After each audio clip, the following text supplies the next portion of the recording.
because now, if I'm being like just totally honest, I have no idea what it would be like to be a new player now. Yeah, Because yeah. It's back in my such a day, different things were game. different. Yeah. We used to raid uphill both ways.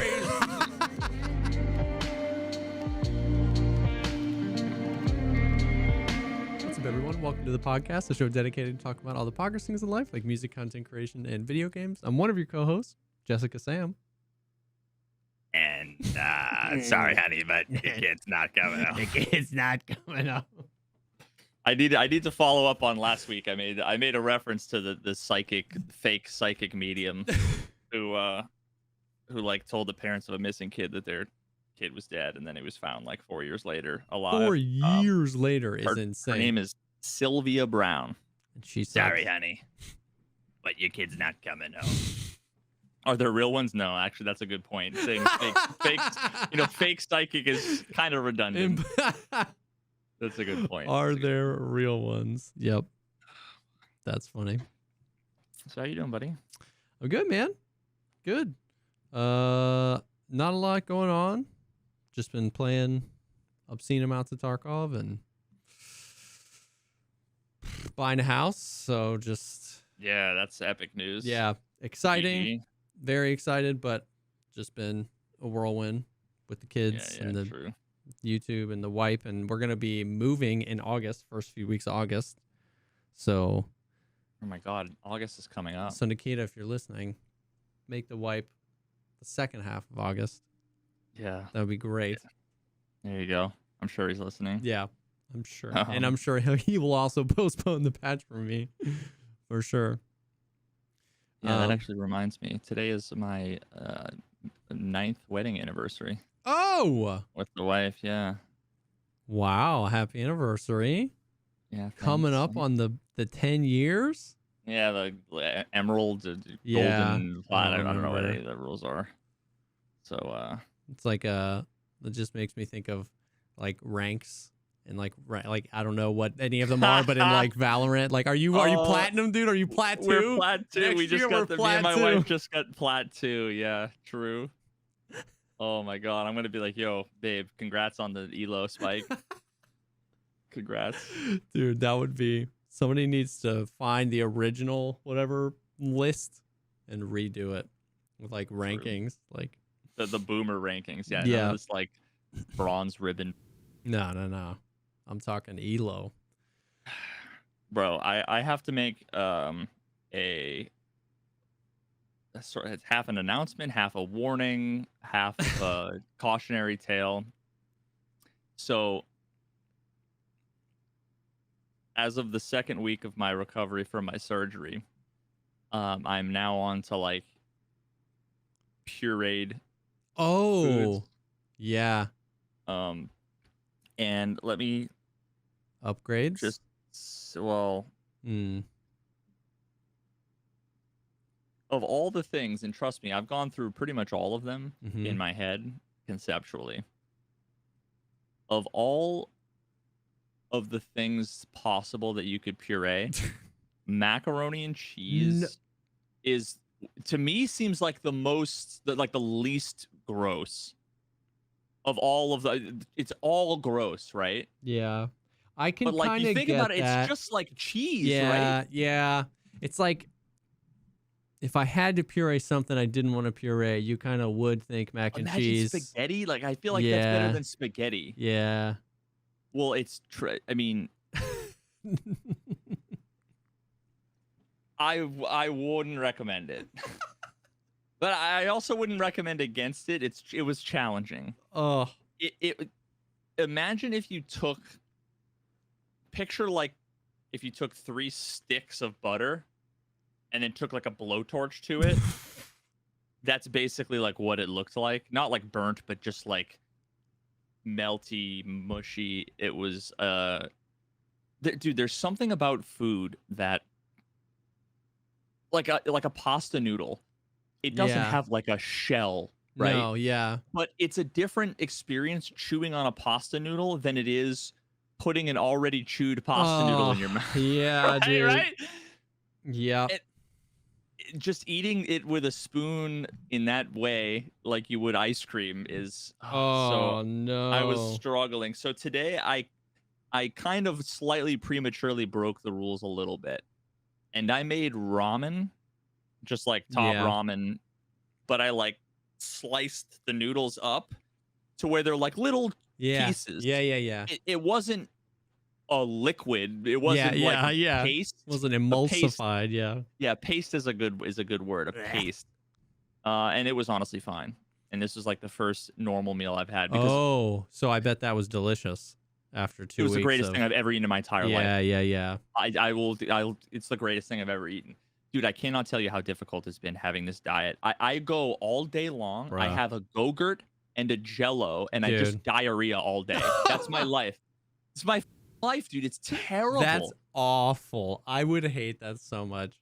I would hate discovered that. one thing though, like literally an hour ago. That's the greatest thing, and I try like the Boost and Ensure like protein because I need protein. I'm gonna die, if I don't get protein for 6 weeks.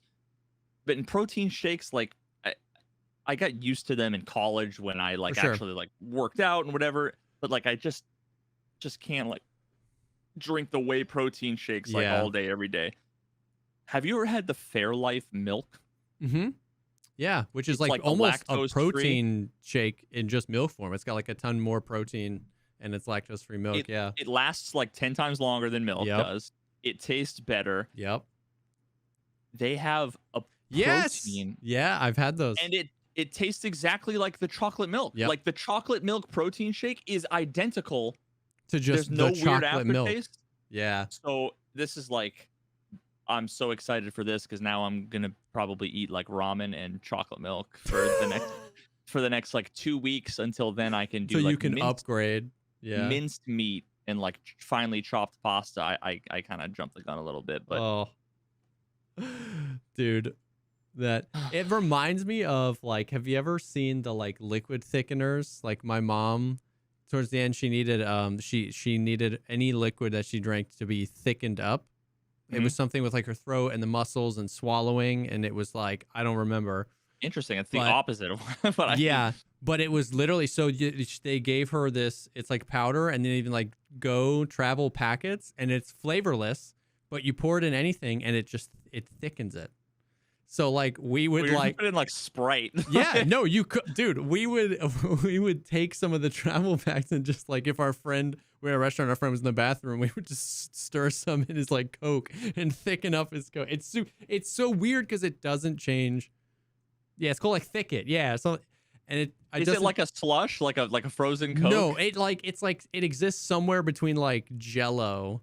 It's a plasma. It's like slime. Yeah, it's like a plasma. Like it does that to whatever your drink like what is. happens when you puree mac and cheese. Yeah, and you could just like keep adding them, and it just gets like, it's weird. It's the weirdest stuff.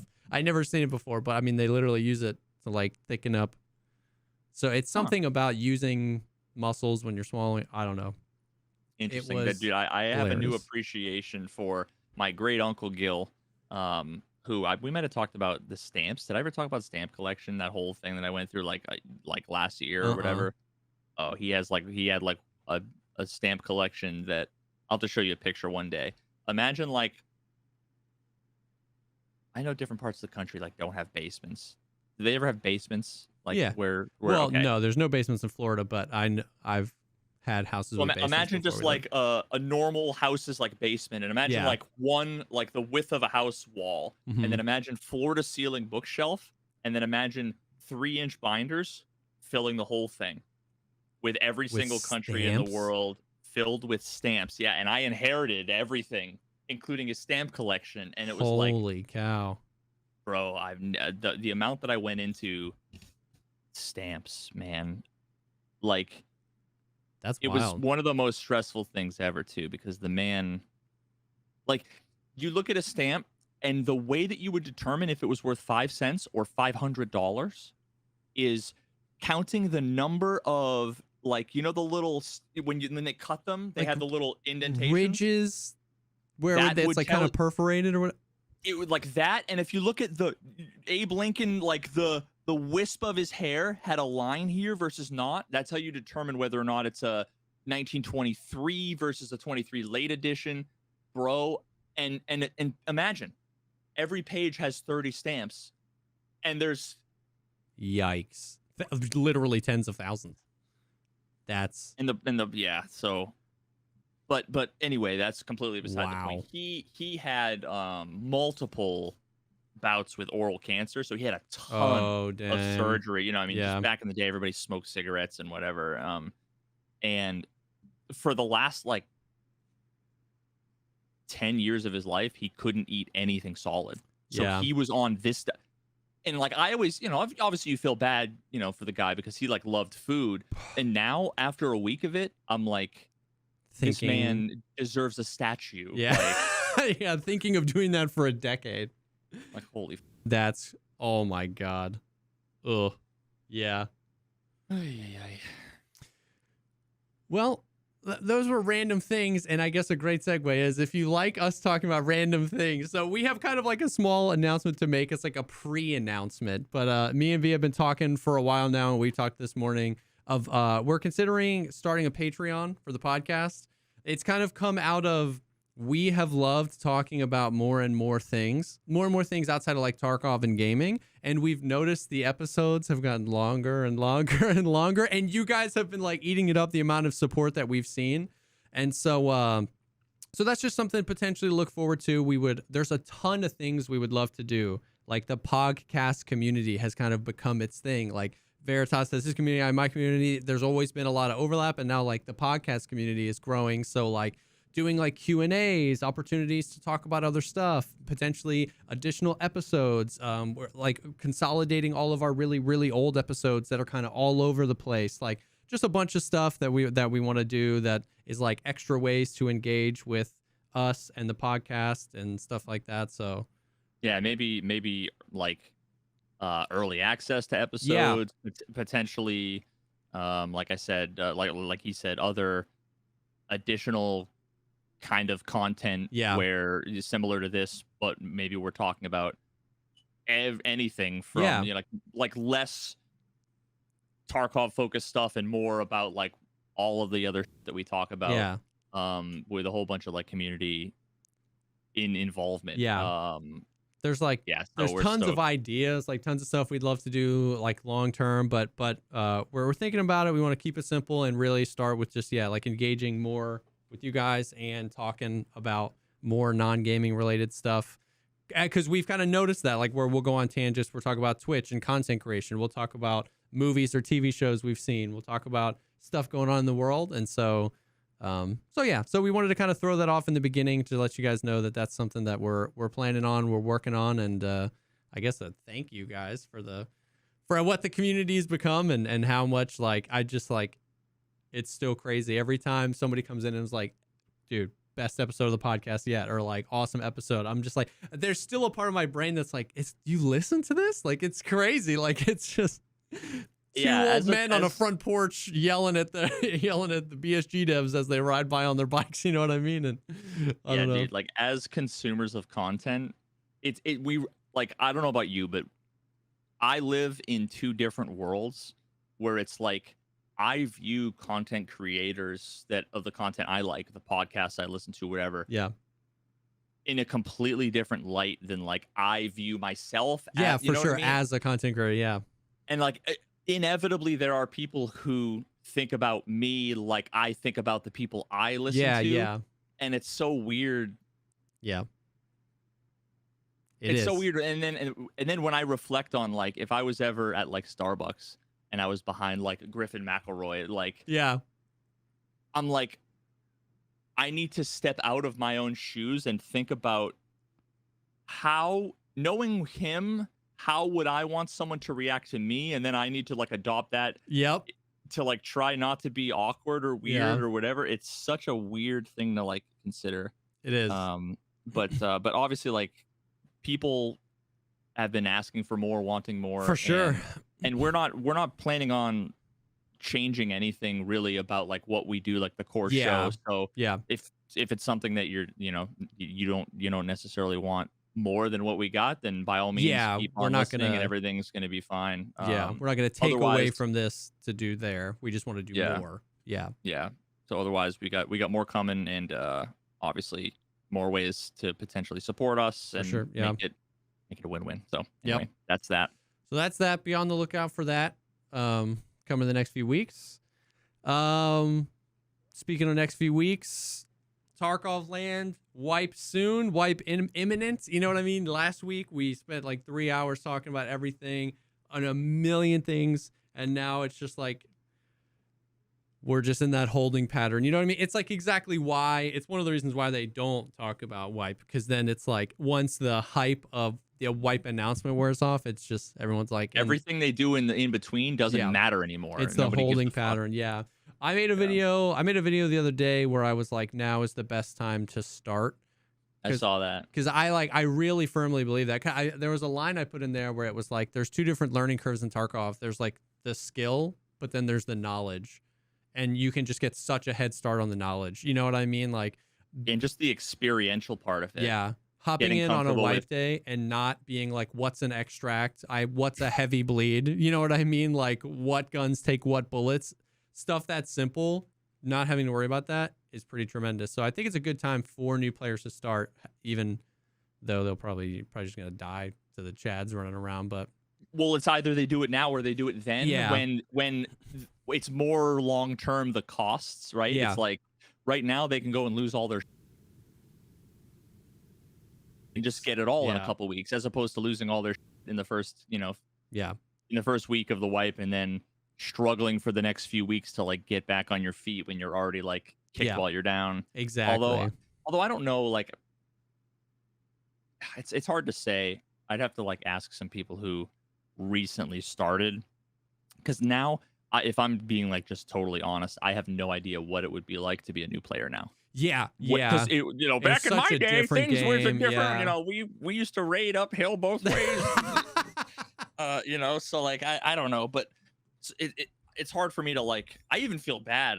Every day I get comments. Every single day I still get comments on my like ultimate beginner guide video, Yep. where I tell people to like go in and like run factory and do Yeah. offline mode and stuff and headshots and whatever, and like thinking back to at least the last few times I played, I'm like, man, that would be terrible Yeah. from what I remember. But then again, like it still might be the best thing. It's Yeah. hard to say. It is. That's know. such a good point that it's really hard to understand what it would be like to be new now. Not only with like the content of the game, but like the amount of content. Like when you were new and when I was new, and if I was looking for a beginner guide, there weren't that many. But being new now, everybody not only has a beginner guide, but everybody has like 4 versions of it that get updated, like including myself. Like I updated my beginner guide when the game had changed a bunch. So now it's just like there's so much more information. There's so much more. Like we got the benefit of like learning a lot of the new guns and new systems as they came. But like there's 3 times as many systems in the game than when we started. There's 10 times as many guns in the game. There's 3 times as many quests in the game. And so, yeah, that's true. But I still think it's like all the more reason to once again, like shift your expectation to like, I'm just going to die no matter what. So I can learn as much of that as I can and then get a jump start for the wipe. Because chances are, yeah, the guys you're running into are going to have really good stuff. But like chances are you didn't die because that guy had an RSAS, right? Like chances are that guy right now that's level 68 with the RSAS could have killed you with a Beretta. You know what I mean? Like, it's just the way it is. So, but it's been good. I've been just like, I know I just keep saying this, but I just like keep no-lifing streets. That map is so good, and I'm still just like learning it. Like it's crazy. The fights we had, I tweeted out the other day, even late wipe, like no events going on, just random. I tweeted out a screenshot. I had a 9 PMC kill rate. I killed 9 PMCs on streets, died to the 10th, and heard other PMCs fighting while I was in a fight with the last guy. And it was just like, it's just nuts. It's just like pure chaos because they increased the player count on streets. And so it's just been like, the raids have been insane. Must be a free for all, dude. It's insane. I was solo and I was just like killing everything that came across. It was nuts.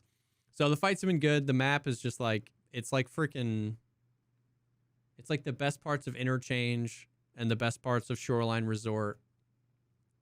And it's just like big and there's so much traversal and there's so many little rooms. I'm always like, my favorite thing to do is like go open a room, like a keyed room that I know nobody knows even exists, and then chat 8 people. What key is that? What key is that? Wait, what's in there? What's in that room? There's just like so many random locked rooms that nobody has the keys for that have like nasty angles. Like the amount of Streets is a map.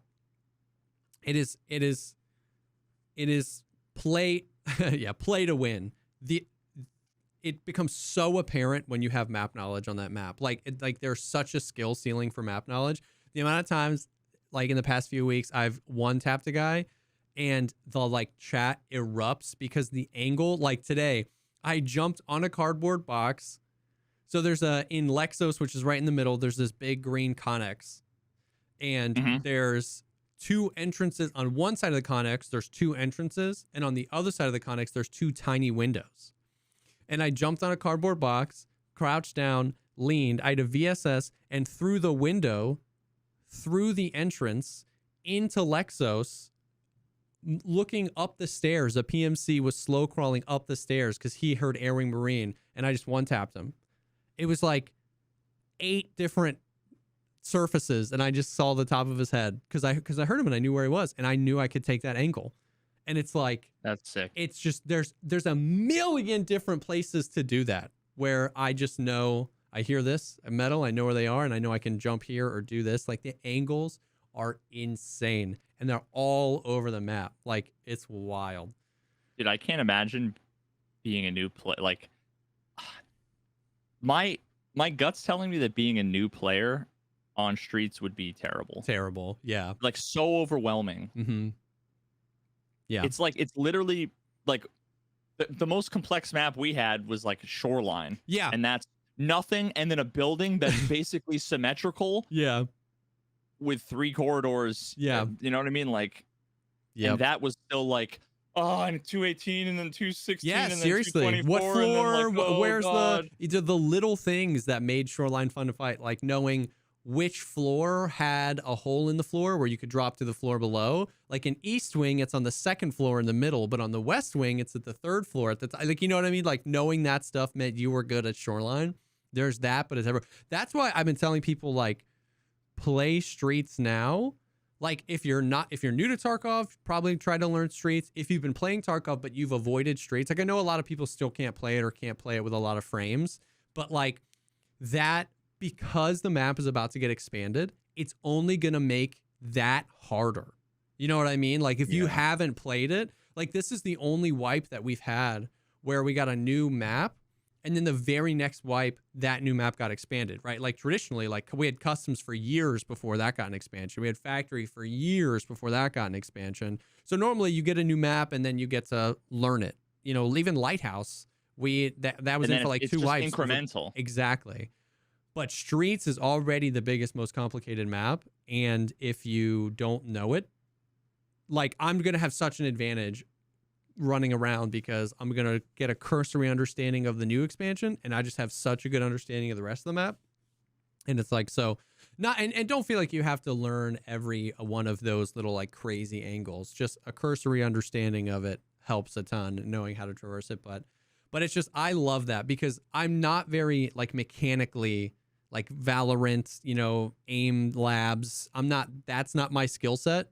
So like having a map that I can stretch the other muscles, like the map knowledge, like I don't have to be very good at flicks if I just outmaneuver you and one tap you because you think I'm over there. You know what I mean? I don't have to be very good at flicks. So, yeah, it's been really kind of fun, and I'm super excited.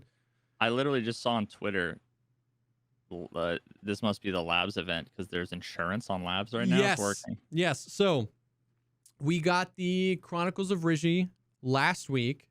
Like it was like Big another episode. Fan. Yeah, big. Yeah. Mm-hmm. That's the one where it's all about family, right? I think so. Yeah. Mm-hmm. Yeah. And so this episode was weird. I watched it and like it kind of didn't feel like anything happened. Like they were like looting like an abandoned town, and the one guy that's with Rizzy cut his hair, and then they met Gluhar, and he got a phone. Rizzy got a phone and like logged into the internet. I don't know. I guess I don't think I understood it. What kind of phone? I don't know. Probably a 1G phone, a Summit 1G phone. Oh, so he's Yeah, swag. But anyways, people found like in a random like still frame in the Chronicles of Rizzy down on the ground like a string of letters and numbers.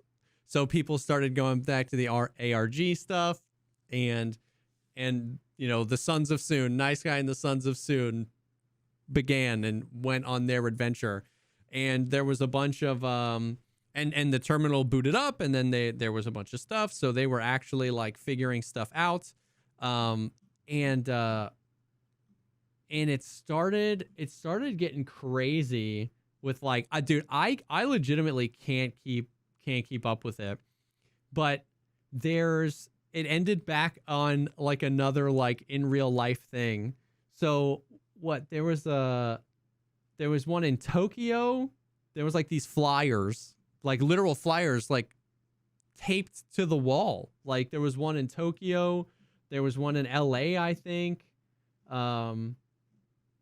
There were 4 total. Paris, LA. Paris, yeah. St. Petersburg, Paris, Tokyo, and LA. That's what it was. And so there were 4 different things. And basically they need to go to the actual shoreline, like resort the in real life or whatever it is. Yeah. And find like 301 or whatever and fucking put it there, would dude. Be sick. Did you see, it was Axel or Bakizi? Yeah, I went to it. Yeah, which was sick. Yeah. But didn't that get torn down? I hope not. Yeah, I hope not. Because they're gonna have to delete the map. Otherwise, it's not realism, you know. Dang, it got ripped down. Wow. Well, casual game for babies. Wow, dude. Not realistic. No, Nice Guy had it right all along. The nuke is getting dropped on shoreline. You know what I mean? Anyways, what does that mean? Never mind. And radiation, people have been asking about radiation. It's all connected, bro. It's all connected. God. So anyways, like the ARG forked off into like 4 different strings of mysteries that they needed to solve. And they solved like the LA one, or no, they solved the like St. Petersburg one first. And that resulted in the labs event. And the labs event is labs is free, and you can scav on labs, which they did last wipe, and it was an event that everybody thought was pretty cool. The other thing though is, and I don't know if this is intentional, so the 2 things to this are, I don't know if it's intentional, but they broke, you cannot scav army, you can't scav with anybody on labs. And it doesn't seem intentional, because when you invite people and like the invites just don't go through, and it like borks it and you have to reset your game. Like it doesn't seem like, you'd think it would just be like a message that says you can't do that, right? If it was intentional. But it seems intentional, because that's what was hard about it last time, is it's just like 8 scav armies. You know what I mean? It's just a bunch of scavs. But and then the other thing about the event was that insurance works on labs, which I didn't know, because why would I start insuring stuff on, you know what I mean? I guess it kind of makes sense, because the scavs are there and they're the ones finding the insurance. Proper is sending the scavs. I don't know. The event is madness though. Absolute madness. Yeah. How is labs playable now? Oh yeah. I mean, it's like, so it's hard. Okay.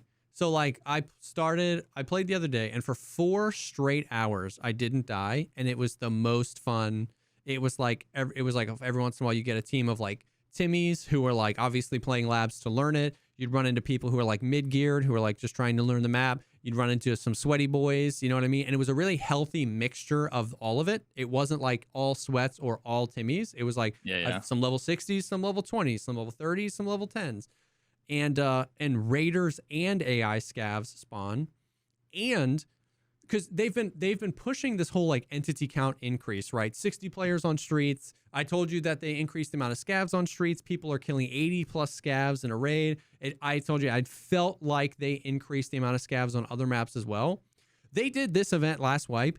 They definitely increased the amount of scavs that can spawn. I mean, it is like it is factory horde mode on labs. Like labs right now is factory plus, like factory S plus. It's factory, but more PMCs, more scavs, more player scavs. It is just like you have to bring 500 rounds in an SR25. Like it's just non-stop shenanigans. And some of the raids were so good. It was like 5 PMCs and 29 scavs. And you get out and you're like, that was such a sick raid. You can't loot anything because you're just like running around. Damn. And then like I played the next day and it was like 8 deaths in a row. 3 of them were to cheaters. And then it was just, and then I was like, oh, screw this, you know? But the map performs well, even with all of the omega amount of scavs. Labs I used to get like 400 FPS on labs. It's crazy. I was getting 250 on labs with, you know, you get the really bad lag spikes when everybody spawns in though, which sucks. Like when it's like all the player scavs spawn in, all the AI scavs spawn in. But there's PMCs and the lobbies are pretty full. There's raiders, there's player scavs, there's AI scavs, and it's just like crazy. But yeah, apparently insurance works on labs too, which is I don't know. So slightly less bad. Like at least you could go there, and when you die to the cheater and he doesn't pick up your.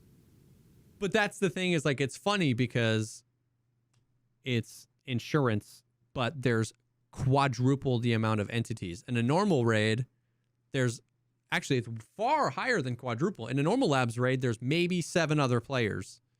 Yeah. But now there's maybe 11 other players and maybe 77 player scavs. So it's like your stuff's getting picked clean. You know what I mean? Like you're not making out of there. You know what I mean? So true. But it's fun. Labs is fun for a little bit for me. You know what I mean? I enjoy the sweaty PvP. I enjoy trying to get better at it, but I just can't hang with those guys.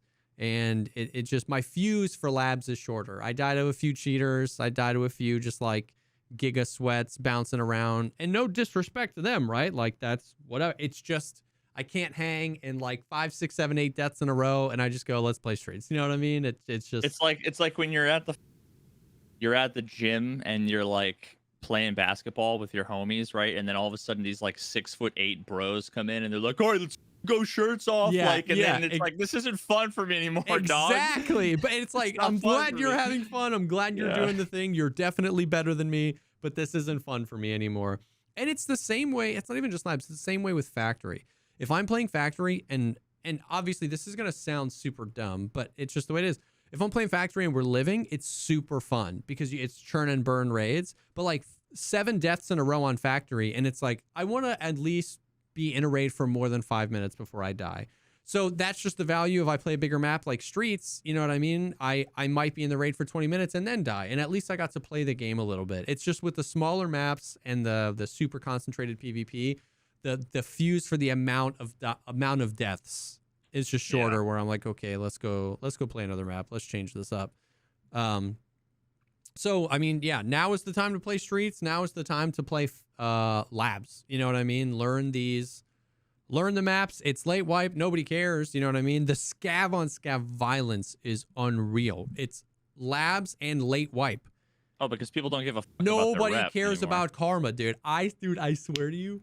So now it's like the old days. This guy, I scavved in on labs, and this guy was like, yo, help me with all this PMC loot. Like, I can't take it all out. Help me, bro. Help me. And I was like, I was like, no shot. I was like, no, man. Like, that's sick. You kill these guys? He was like, yeah, I can't. He kept saying, loot this guy, man. I can't take all this. I can't take all this out. And I was like, no, dude, I'll cover you. He's like, you're trying too hard. I'll cover you, bro. I'll cover you. You loot it up. And he was like, okay. And then like, they were all in the extract. So like you could try and go loot for a little bit, and then you have to run out because you didn't want to extract. There was all these PMC bodies because the scav extractions are just up against the elevators. You don't have to call them. You just stand at an elevator. So there was like a bunch of dead bodies at the elevator, and I was like, yeah. And I hopped in, and my plan was just to leave. And he dropped a backpack, and he was like, dude, I got a surprise for you in here. And I was like, shut up, dude. No way. And I just extracted. He was like, no, come back. Like the VoIP right as I was leaving. He was trying so hard to get me to loot a bag so he could shoot me in the back of the head. He's like, I got a surprise You think for that's you. why? 100%. He was so sussy.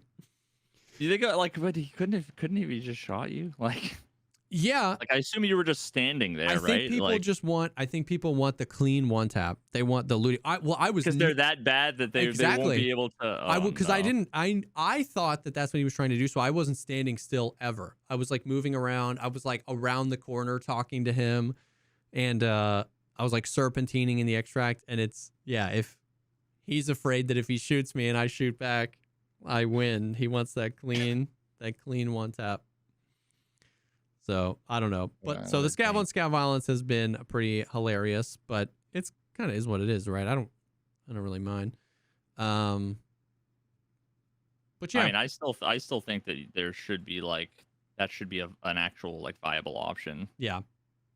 Like otherwise, what's the point of these mechanics that give you the fake idea of player choice when you don't have choice? Yeah, I still think that the whole system, I think, is still scuffed of how hard it is to gain the karma. It's weird. It's the classic BSG conundrum where they it's like the rogues. The rogues are easy to farm. The rogues are easy to kill. That's true and false. We've talked about this before. It's the paradox of the rogues. If you have 1,000 hours in Tarkov and you know exactly where to lean peek, the rogues are easy to kill. But if you don't, the rogues are impossible to kill. And it's like that with karma, where if you're a new player, you know what I mean? People should be like, oh, just take all the car extracts on all the maps 5 times and you're pretty much there. But to a new player, it's like, what does that even mean? What maps have car extracts? How do they work? How do I take them? You know what I mean? How many times do you need to take them? So it's a weird thing where you can boost your karma crazy if you know what to do. But if you don't know what to do, it's going to take you 10 years to get max karma. No matter what your karma is, if you accidentally shoot a friend, you're going to lose all your karma. It's just such a scuffed system. So I would love to see that played out a lot better. And we've talked before, I would be down. Oh yeah, don't even get me started on Santa. What a terrible, terrible. I don't want to talk about it. What a terrible mechanic. Yeah, Nikita ruined Christmas. It's yeah, IRL for me now. I see Santa. I'm like, no, please God. I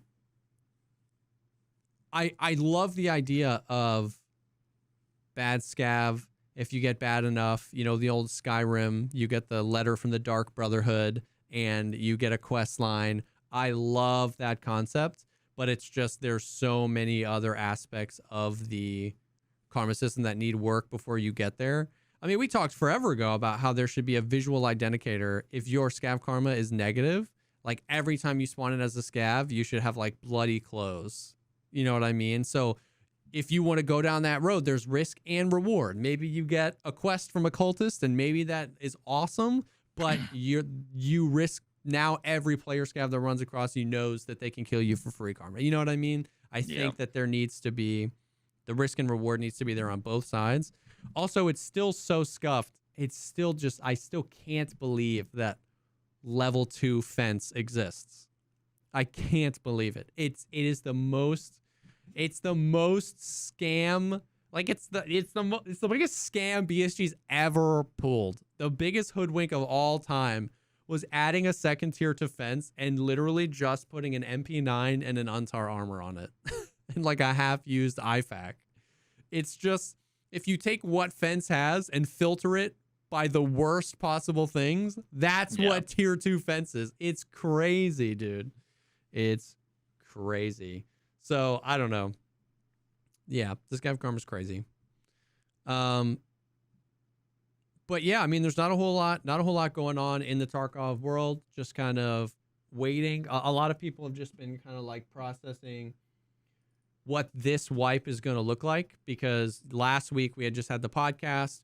He had talked about so many mechanics. He had talked about so many things. He showed off so many things that it's kind of just debriefing and okay, what is the August wipe going to be? Mostly quality of life stuff, the standard new guns, new gear, new armor. A lot of the stuff a lot of people are just confused that like the really dramatic things, the recoil system, the hitbox, the armor system, like those are the things a lot of people are arguing about. Those things aren't coming. We're going to get a short wipe. It's going to be quality of life. I really hope they can fix the things like the memory leak is still really, really bad.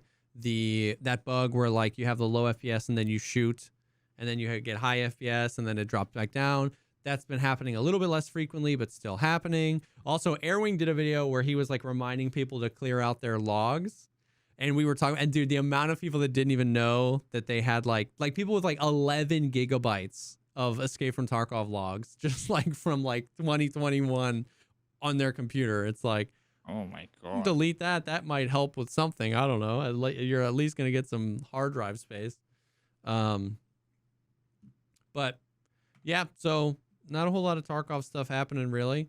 Oh, the only other thing was Logical posted something about.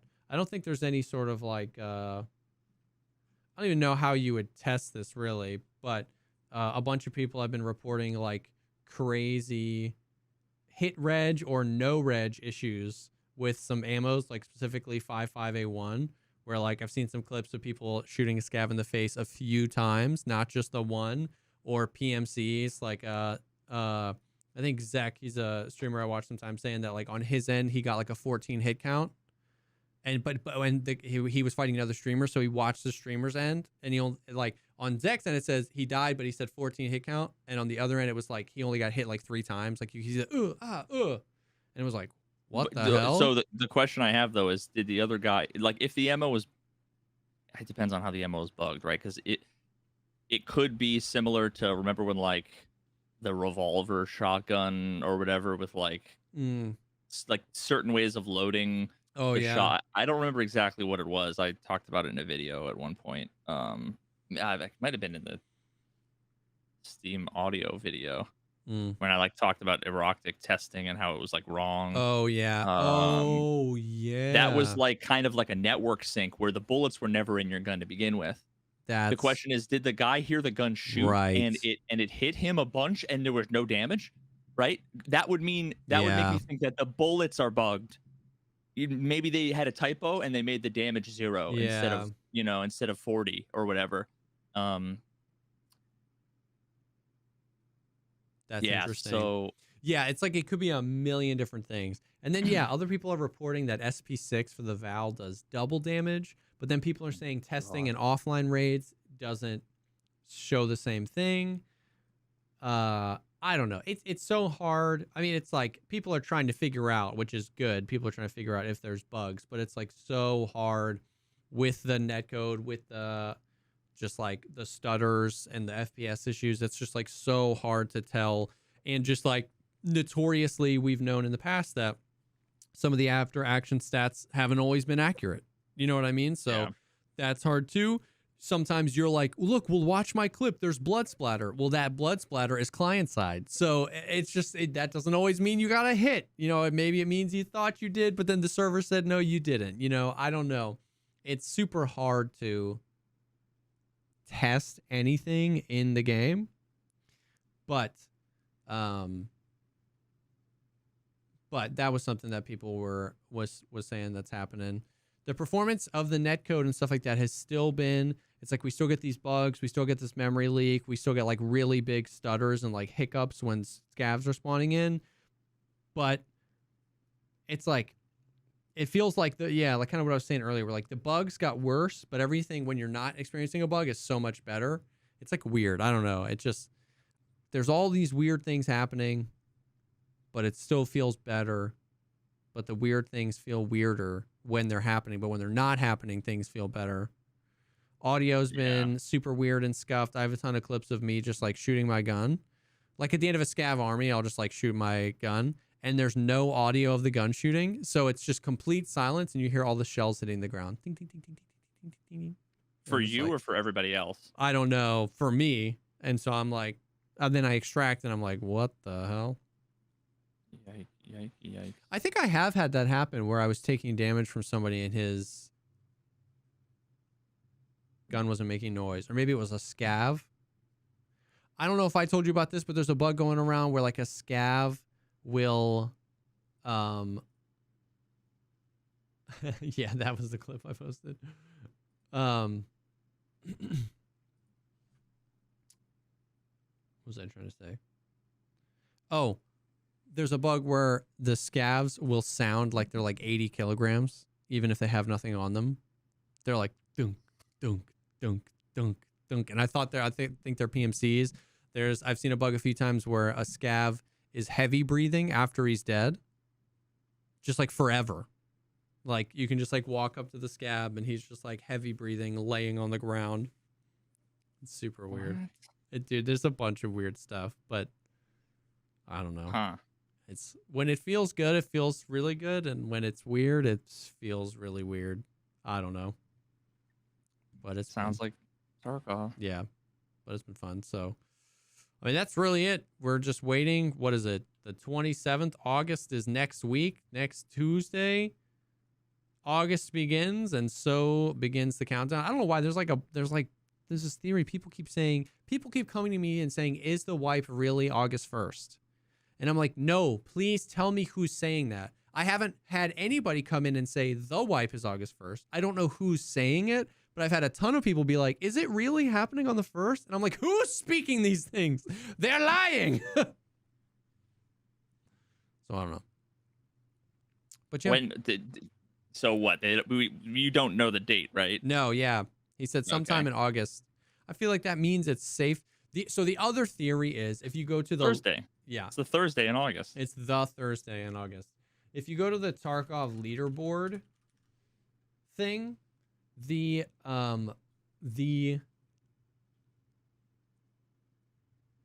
season of leaderboard rankings ends in 34 days. It ends on August 31st. Now, a lot of people think that means wipe is August 31st. I think it more means that was just like, that they were like, we'll do the ratings through August because we don't know when the wipe is. So we'll just go through when the wipe is. Or if not, it'll just be to August. Like if we have to postpone it. Like I think they just had to put an end date on it. So they did the 31st. But a lot of people think that means the wipe is happening on the 31st. I don't think that holds a lot of weight. I just think traditionally it's safe to assume that the later half of whatever Nikita says, you know what I mean? Like they said he was so confident. He was like, we're getting streets in 2022. Like it's happening. And the wipe was December 28th, 2022. Yeah. You know what I mean? So it's like, I think it's fair to assume mid to late August and hope that it doesn't get postponed. There is a world where they're like prepped. They're like ready, that they really just wanted events. They want to wrap up some events and then rip it. Oh, but that's the thing also is that he said in the podcast, yeah, there's no way it's new because he said in the podcast that there's going to be the whole big event. Remember, he was like, there's going to be a big event and a new quest line that ends in really good rewards. Man, last week we talked about like those rewards wouldn't be good unless they crossed over. So I imagine that's going to take a little bit of time because if you do actually have cool rewards and an entire quest line, you want to give people the time to do it, right? Like not everybody's going to get through it in a day like I might, you know what I mean? So I don't know. I'm too stressed to think about it, too stressed with other things happening in my life. I hope it's the second half of August, but I'm excited because I think this wipe is going to be good. All right. I hope it's going to be good. I'm excited for quality of life changes. And yeah, I don't know. We're waiting. I imagine the other, the only thing is like, we don't know if the other 3 forks of the ARG thing are going to end in events as well. Because what it seemed like, what Nice Guy kind of basically surmised was whichever fork of the ARG got solved first was going to trigger that fork's unique event.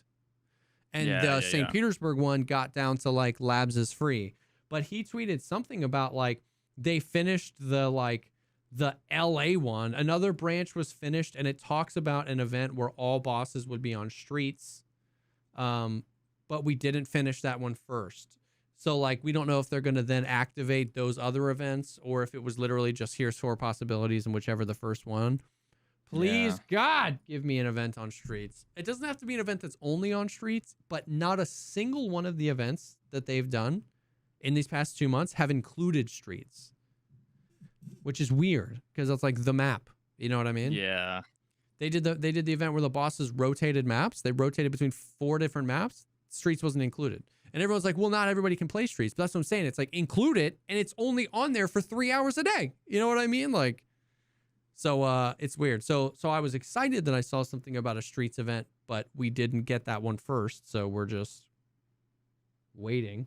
I don't know. So that's it. The hype personally is still very high for this wipe. I'm ready to do it, but we're just kind of waiting around.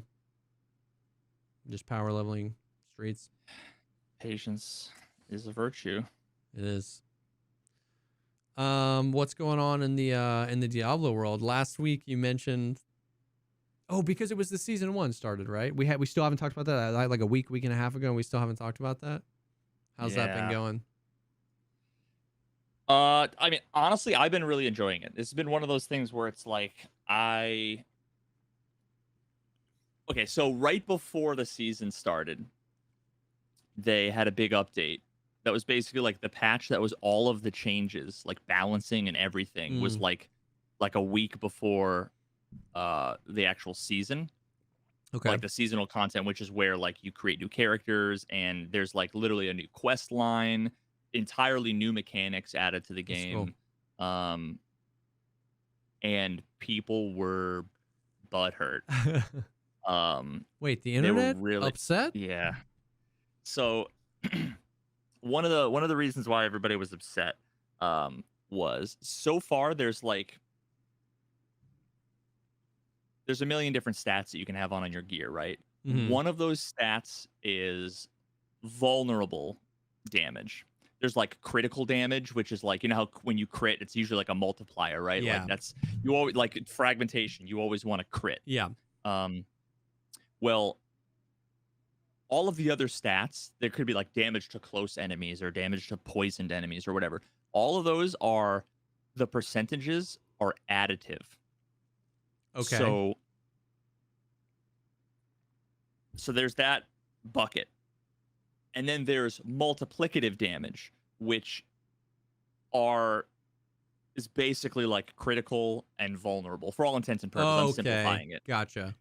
So you could get like 10% critical damage, 10% vulnerable damage, or 10% damage to close enemies. And the difference is that like in the formula, what it looks like is like there's like a base damage stat that you have. It's like based on your strength if you're like a barbarian or whatever.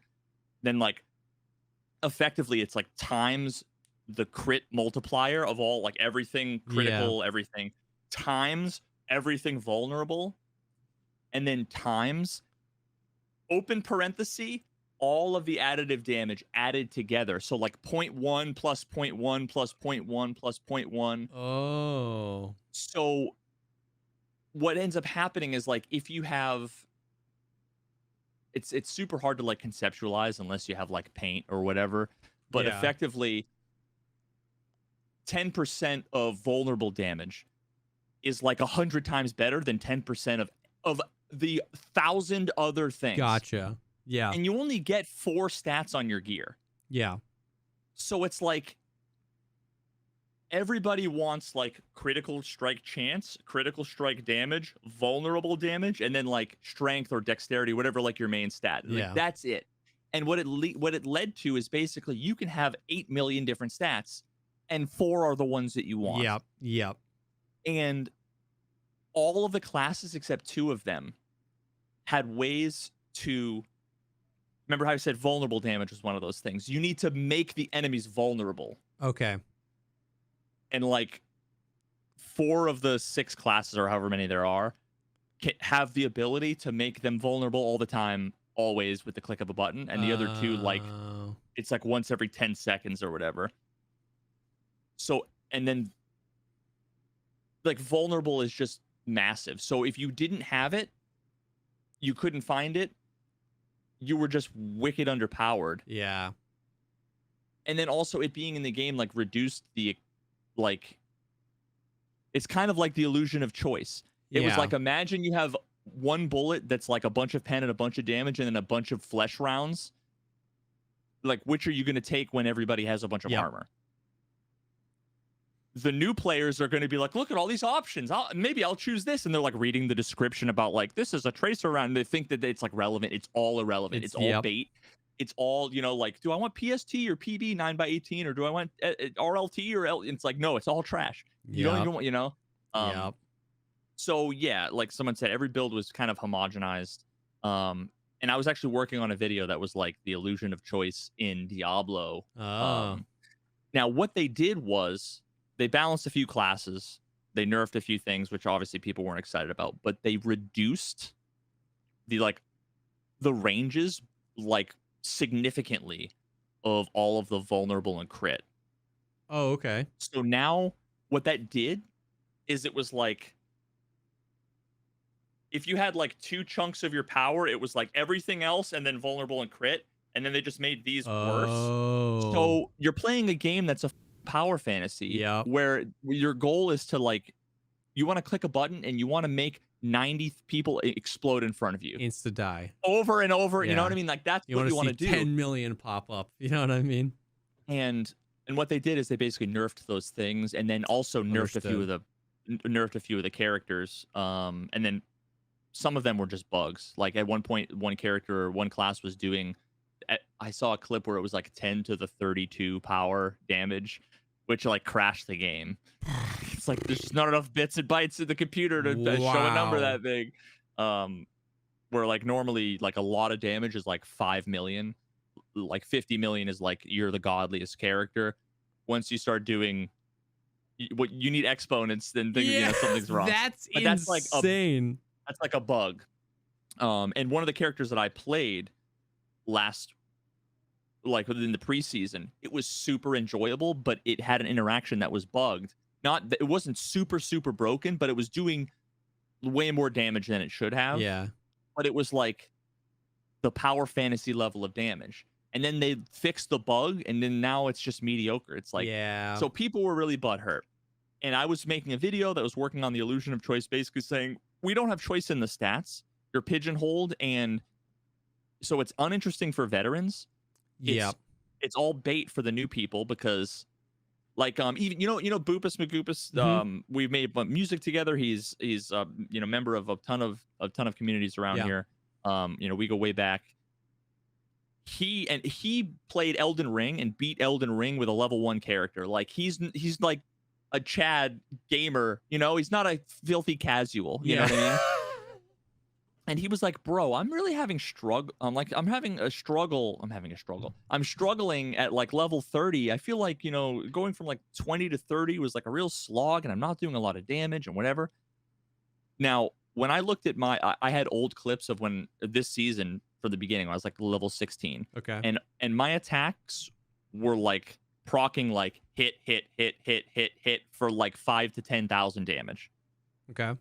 I was watching him and he was like 34 damage, 52 damage, 100 damage. And he's like, dude, it's like really kind of like this. I'm like, bro, what the did you do? Like, what have you done? Like, do you have anything? Like, or do you have any gear? And he's like, yeah, man, I'm like expecting to this. And he like put a bunch of time and effort into thinking and planning out his build. And I looked at all of his gear and I'm like, so if you have 1, 2, 3, there's a helmet, chest, gloves, pants, boots, like an offhand weapon, usually 2 weapons, 2 rings, and an amulet. Okay. Right? Times 4 affixes stats on each, right? 1, 2, 3, 4, 5, 6, 7, 8, 9, 10. Let's just say 40. 40. Out of the 40 possible stats, where you really want like 30 to be high and the stat you want. Like 3 out of 4 is getting 4 out of 4 is like impossible. And he had maybe 2 stats that were useful out of 40. Dang.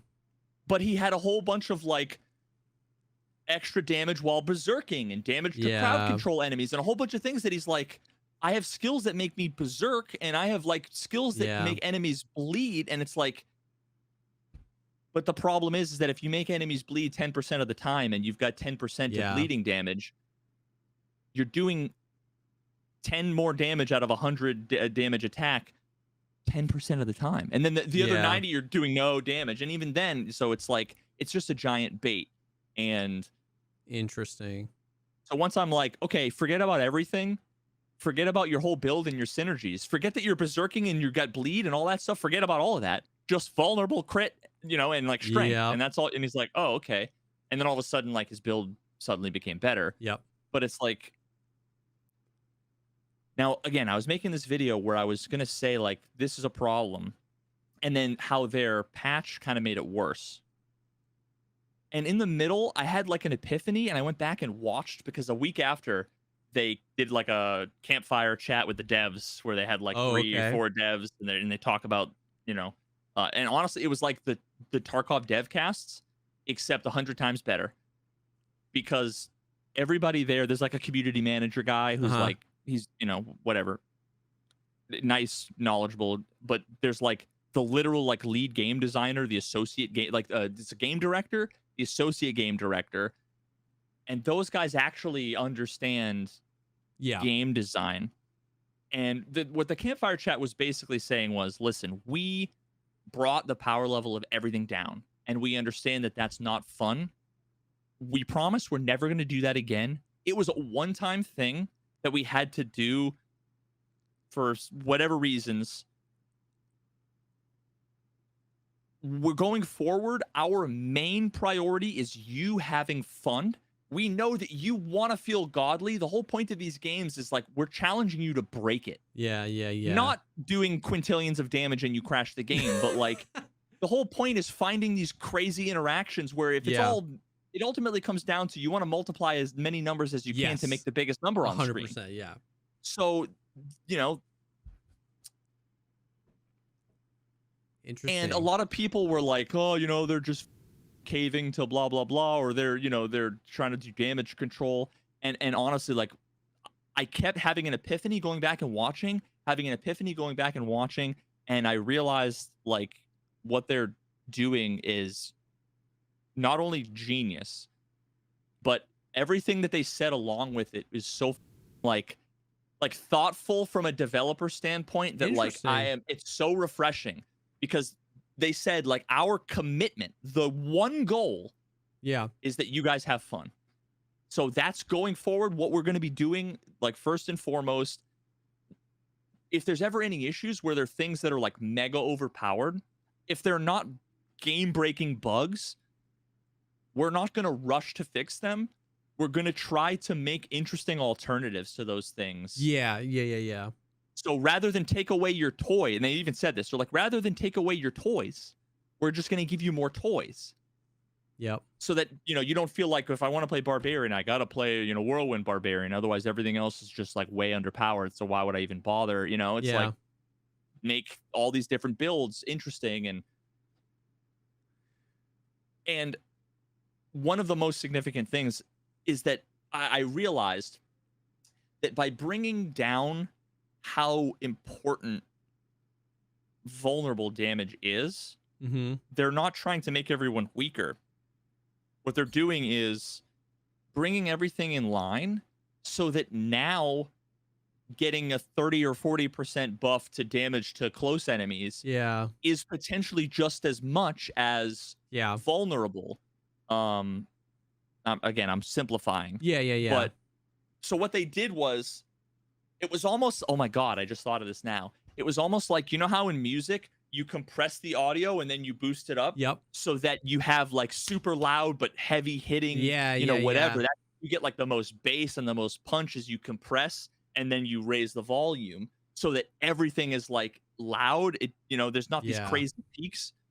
And that's kind of like what I think what they're planning on doing is like, they're shrinking this down and then they're going to boost everything up to a reasonable point. I mean, they could do that a million ways. They could boost everything up, or they could just bring the stuff down, which they did. Actually, the end game content, they actually brought down a little bit. So I think they're kind of going to do this to make it so that you can have a lot more options to also be godly, to still have fun while having a challenge. That's super interesting, because that's what I was gonna say. It's like, it's so hard with those types of games. Like, I remember, like, I haven't done ARPGs, but I've dipped my toe into a little bit things like The Division. I remember when The Division first came out, there was a stat called perfect balance, and it was first shot. It reduced all bloom from the first shot of your gun, but you could roll perfect balance on DMRs, which meant you had no bloom ever because every shot was the first shot because it was a semi-auto gun. It's semi-auto, yeah. So it was like that the meta? Everybody it used was DMRs? like you had to have a DMR and you had to have perfect balance on it, and because you could just like quadruple the amount of damage output because you had no recoil and you could hit all headshots, and like then you balance that with crit, and it was like I just remember that being a thing. And it's like those games are so hard to balance because like what's fun about them is the complexity, what's fun about them is the amount of skills, but then it always gets reduced to whatever the best is. And it's like, and so I think people like a lot of people reject metas. And I think like,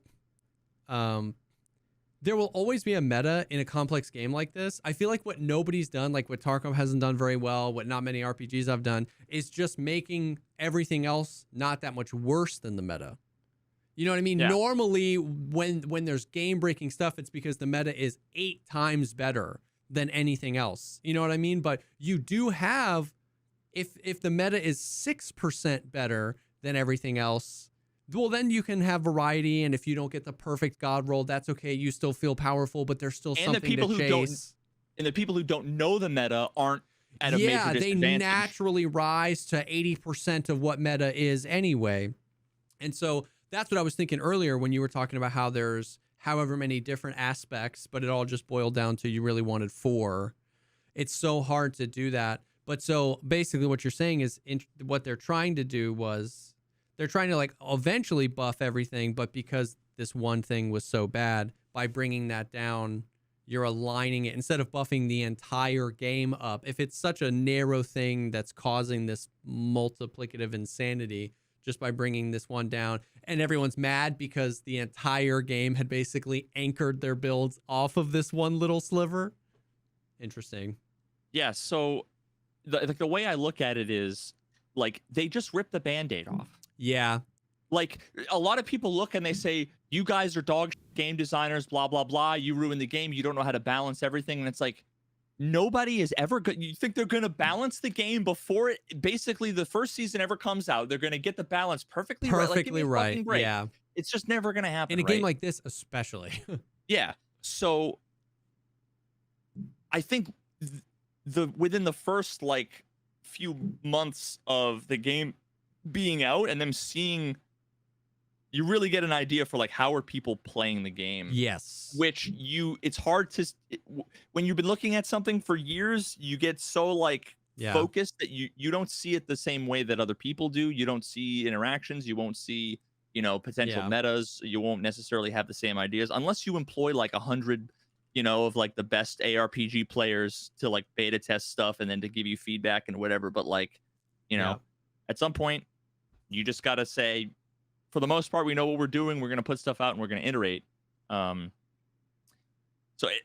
like overall, it was both a super refreshing, like, wow, this is what I and other people have been wanting from like every other game forever now.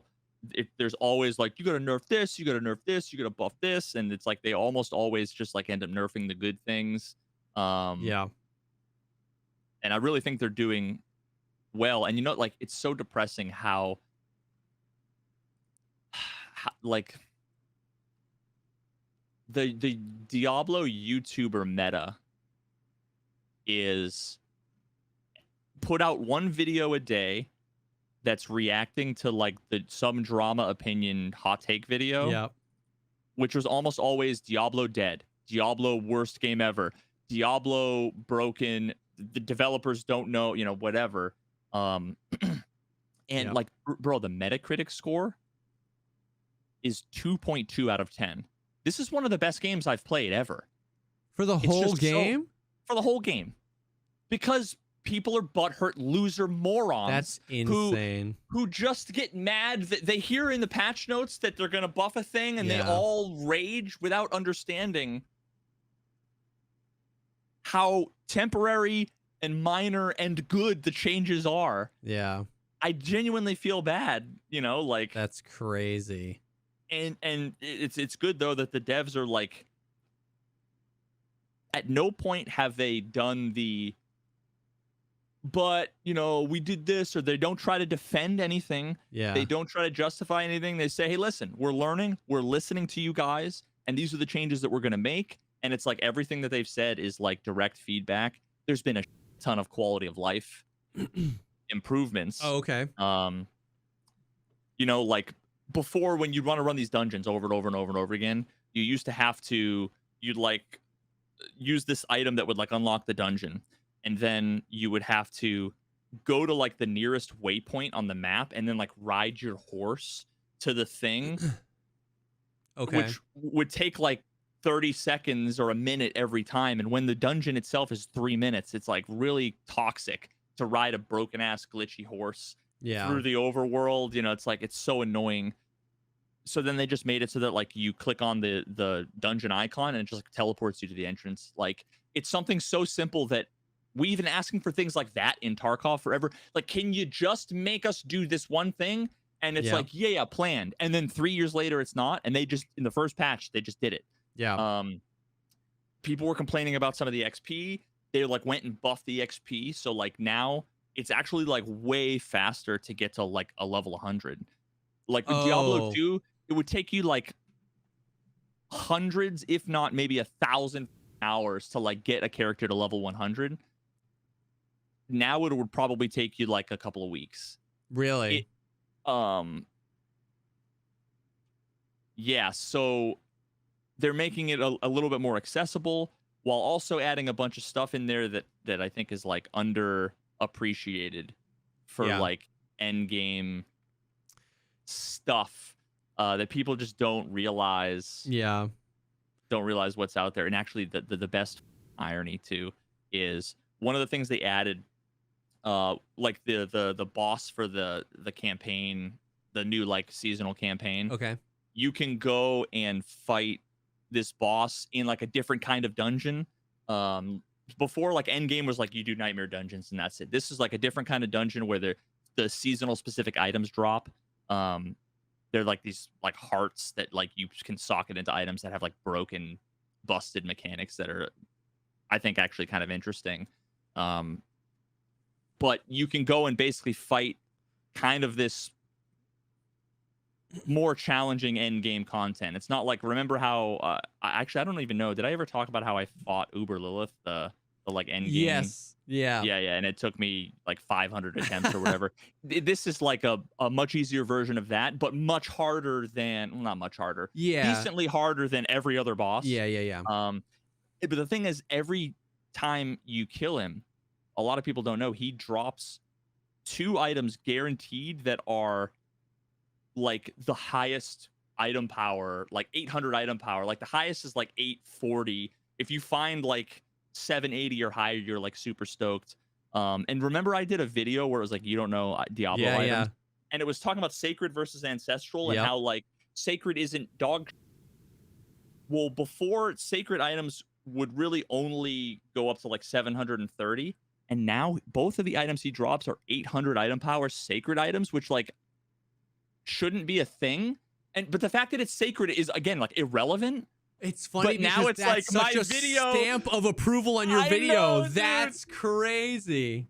Oh god, it's just so satisfying that like I'm like, well, every time I want to screenshot and make like a YouTube short and be like, everybody commented. I watched your video too, even though I don't play Diablo, and it's funny because like you send the point home on this, like, now are you gonna be able to walk by that sacred? And now it's crazy that like the items people are like farming for, the best items that you can get most consistently are sacred items from this guy. And it's literally the only thing in the game that you can do that has like any sort of reliable, predictable thing. Everything else has a ton of variety in the strength. It could be terrible, it could be great. Like there's no, and that's one of the criticisms, is that like with some of the super rare stuff, you kind of want, like if I have a specific build I'm going for, I there needs to be some way for me to get like to target farm where like this guy drops this item more often, even if it's 1 in 1,000, right? Because because getting the item is just one of the roles. like then getting the item with the stats you need is like, so being able to farm the item isn't necessarily the end of the world because it's still a rare chance that Well, you're so gonna get. in this case, there are unique items, and what unique items are is they always have the same stats. Oh, okay. They're different. There's different ranges depending on the power level. You can still roll the dice, and like you can have two of the same items, and one's like god tier and one's like Yeah. mediocre. But like it might have a thing that is like there's one with like druids that like your werewolf skills are like also elemental skills or something, which is like that means that you can be like a lightning werewolf now, which you couldn't do. Like it just doubles the Yeah. it's a build defining thing, and there are a few Yeah. items. I'm sure I got the details on that wrong because I haven't played druid, but and it's like you just play until you hopefully get it, and Yeah. it's one of like hundreds of possible, thousands of possible items, and some people are just like, well, I guess I just keep playing. So it's really cool that you can go and there's not as many like enemies necessarily, and it might not be the best XP per hour, but Yeah. it's cool because it's like really quick. It's like a 90-second dungeon, Yeah. and every time you kill them, it's like a guaranteed high power item, which is just one less RNG roll. Yes. Sometimes you get the god tier stats, and it's like all the top rolls, and it's like 600 item power, and you're like, well, useless, right? Yeah, rip. For a sword, if I want a sword or armor where the item power determines the damage and the armor Yeah. value, it's like now if you want to farm any of the things where item power matters, boom, you have it. Yeah. There's just so many good things about what they did that are so many things that people asked for. Yeah. And they've already talked about how they're going to be buffing other stuff, how they're going to be buffing XP, how they're going to be adding more target farming stuff, how they're going to be like, it's so much Yeah. that, yeah. And like the cherry on top, the pièce de resistance of this whole thing was I had tweeted out, because me, like I like testing, and I want to build like a calculator, and I want to figure this stuff out. One of the things you don't have in the game is like a target dummy. I want to just be able to walk up to like a target dummy and like hit it with my sword and see the damage number pop up, Yep. and then like switch out my ring and then hit it again, and like, but you can't do that. You have to go and run out to like a group of mobs, and you're getting hit, and you're like, Yeah. you can't do like simple science to understand like Yep. how is this number generated. I have no idea. Yep. Like I don't even know what the base like damage modifier is, and that's the first variable that everything gets multiplied, and I don't know what it is, and like I like not many people do. Yeah. And I tweeted at the guy, one of the guys, like the associate director guy, or I mean, I mentioned him. Yeah. Where I basically said, like, I've got a concept for like a target dummy that would like fit in with like the lore of the game. Like, I want there to be like a cellar where there's like a big demon that's just chained up, and he just doesn't attack you. Yeah, and you can just yeah. go up to him, you know what I mean? Like Yeah, something yeah. stupid like that, where it's like it's not lore, or like immersion breaking. Yep. He you can see like effects where he get knocked down or whatever, and he's just a prisoner that you get to beat up, like Damn. and I mentioned one of the game director guys. Now X not to, oh god, I know that it changed the name. I don't even want to talk about it. No. But now one dude responded to my tweet. This just makes me so happy. Responded to my tweet and said, dude is so delusional from playing Tarkov so much that he thinks Blizzard is going to give a shit about a tweet with 30 likes. And I just screenshotted this and sent it as a response because the game director liked the tweet, which like BSG's never liked the tweet. Yeah. The fact that the guy read it, and I said, I can't stress enough how game-changing it would be for the community's understanding and enjoyment of the build crafting process to be able to have like a target dummy feature. And the fact that he like liked it is just infinitely, Yep. like it's on his radar. He saw it. He liked the tweet. Like normally you don't like the tweet if you've got, if you're like important at all and someone just like mentions you, right? Like so many people have like Twitter EPs that they're like, I'm not going to like a thing. Anytime anybody mentions me and it's positive, I like it. Like, whatever. I'm not above that. And he's the associate game director. And I just tweeted the little upside down smiley face, and he responded I with, love his response. I'm a jackass, don't mind me. That's like the best response. That's like better than like, I'm sorry, bro. Just like, I'm a jackass, don't mind me. Like, I forgot to like that. I gotta like that because that's solid. It's like, I mean, he didn't bro. double down, you know. He was Yeah. just like, well, I guess I'm an asshole. Damn. You know? That's hilarious. That's dope that he liked it. So now I have like the feeling, like if I made a video that was like a decently short video where I actually came up with I have a feeling that he would watch it. Yeah. And you can tell that they watch all the stuff when they say like, we read what you guys are saying and we're totally listening. 100,000% believe it. Yeah. That they're watching all the videos of all the stuff and hearing all the feedback and whatever. So I don't know. I'm excited. That's super. The whole thing is super interesting. It's that's cool. It's so sad that it gets so soured by just like one thing that people don't like, or just not being able to see the end game, see the forest for the trees, seeing that like, is there a universe where this thing you don't like serves the future thing you do want? You know what I mean? Is there a universe where this thing serves that potential future, the exact future that you want, where there's more builds and there's more variety and there's more fun to be had and there's less homogenization of just these four things, and like maybe you just have to eat it.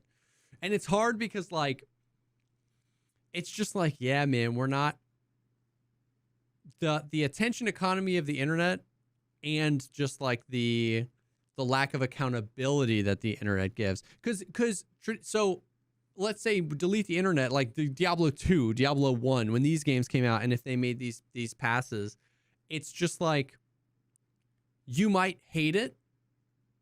You would hate that change. You would keep playing the game. You might then months later see like, oh, that actually ended up working out really well. Huh.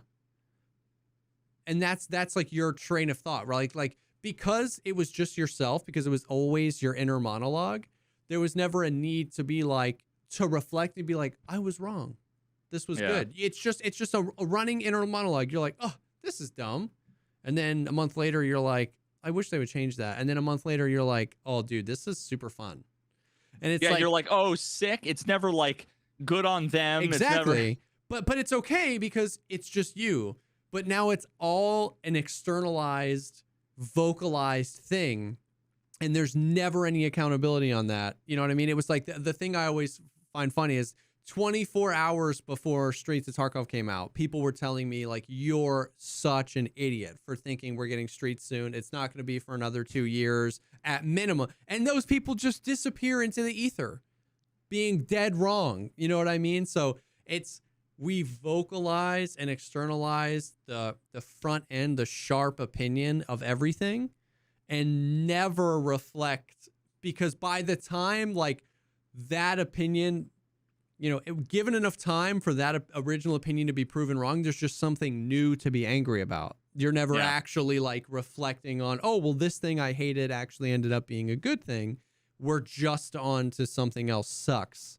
So that's just so brutal. You know what I mean? Yeah. And that's why I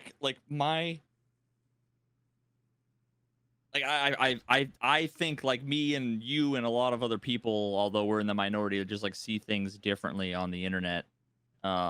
Like more reasonably, where I very rarely ever have to like say my stance on something was wrong, or like, yeah. So where I was like kind of disappointed to hear about like they're nerfing everything, huh? Like, damn, I'm like worried my build got nerfed. It was so much fun, you know. I'm like, but you know, we'll have to see, because what I'm doing is I'm saying it sounds like it might not be good, but I don't know everything. Yeah.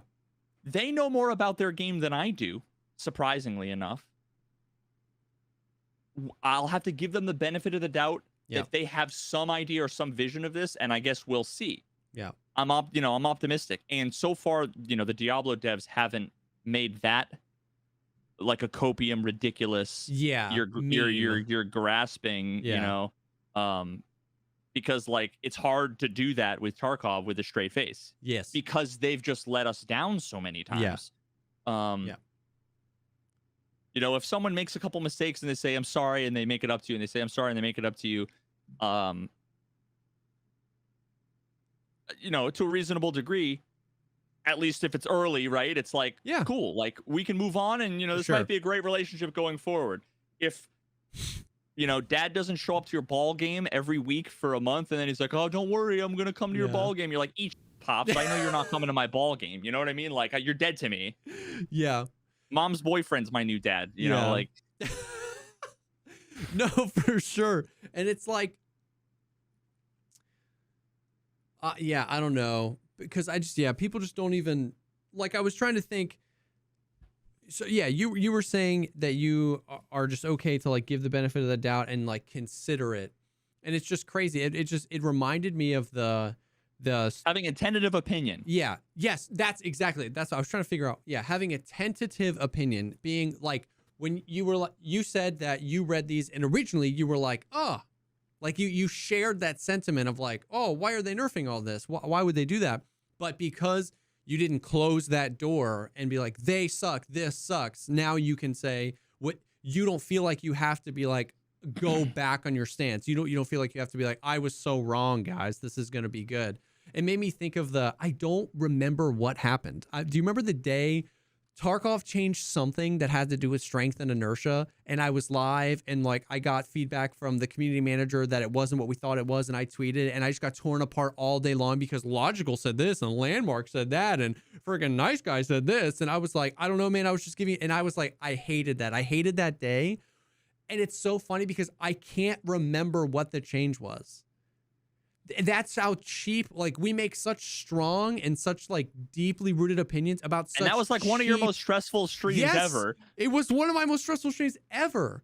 People were coming from Landmark stream or someone's stream to be like, well, he says different.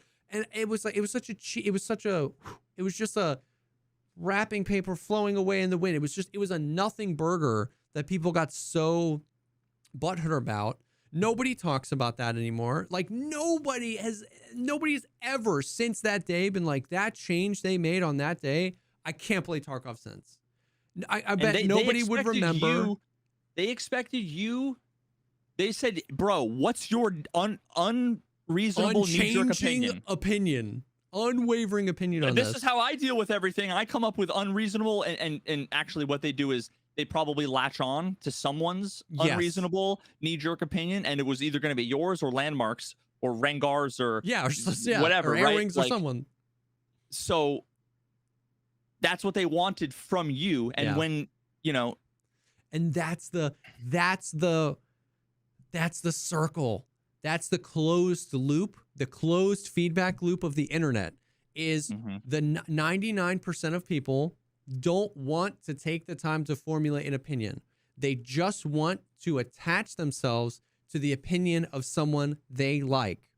99% of the time, the someone they like is motivated by negativity.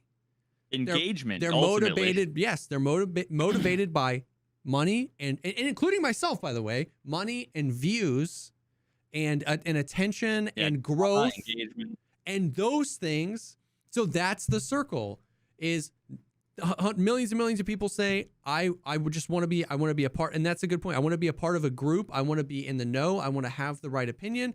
And then they all look to a few select people. Those people are motivated by ultimately, and I'm not even saying I hate those people. I'm not saying it's those content creators' faults that's how we've ended up.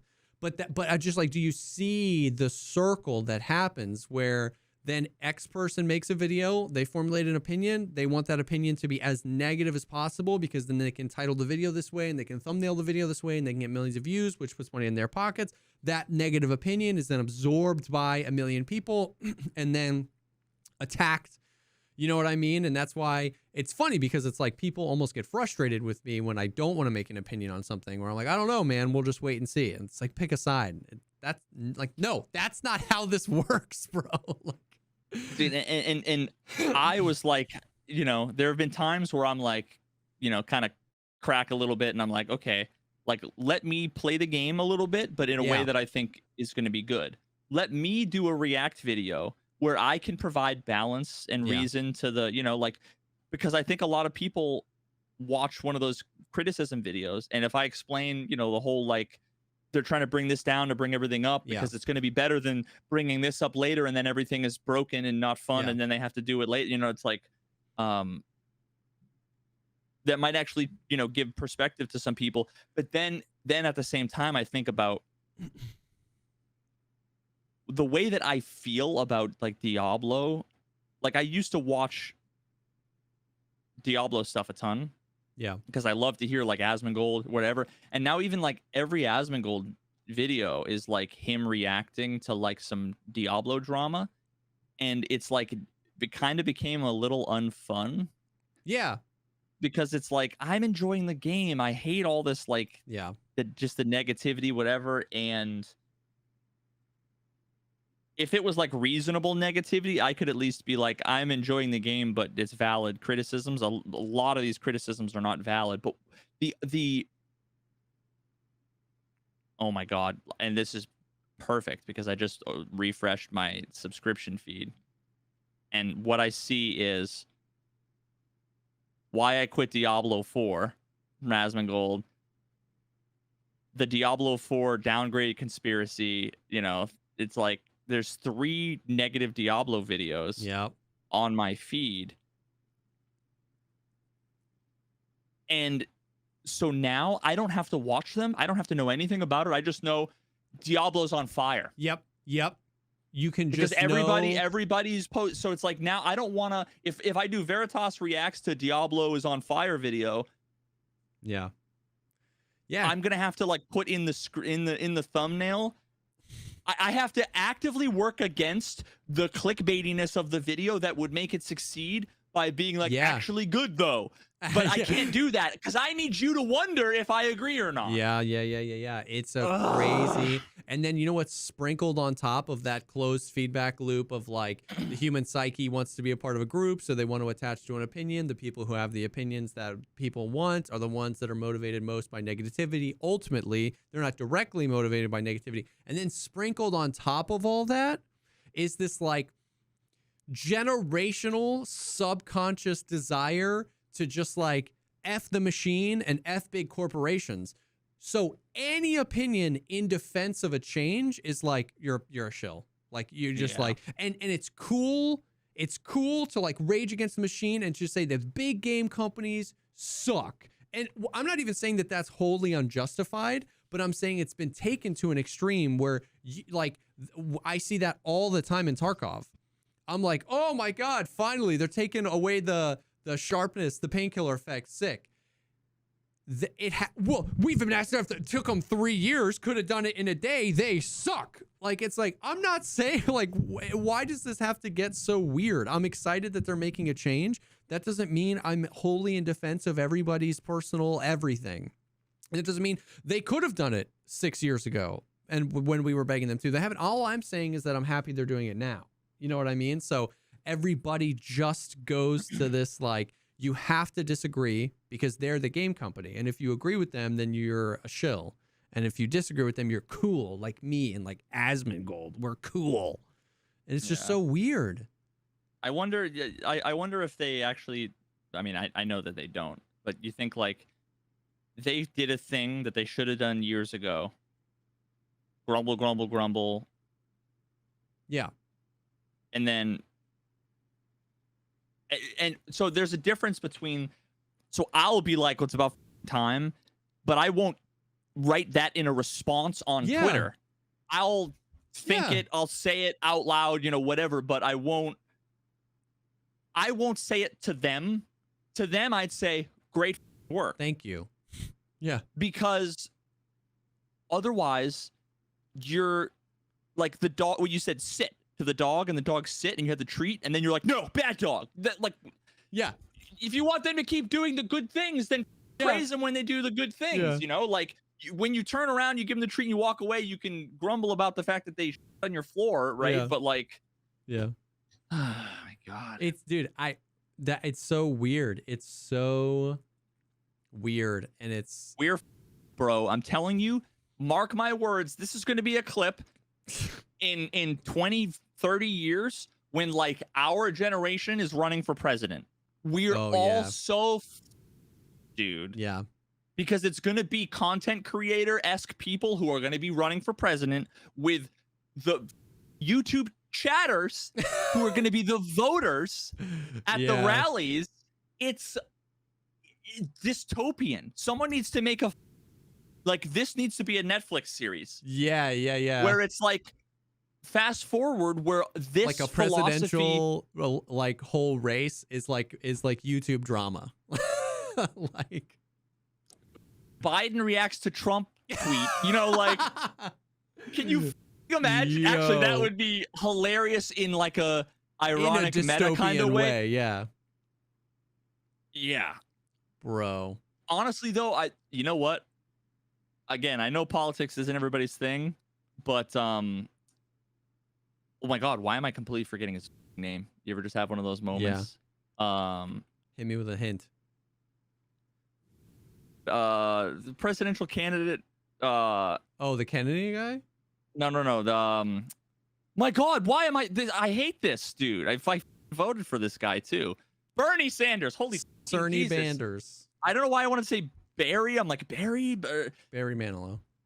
I could totally with Bernie Sanders responding to tweets and that would be. He's the only politician, and you might not like Bernie.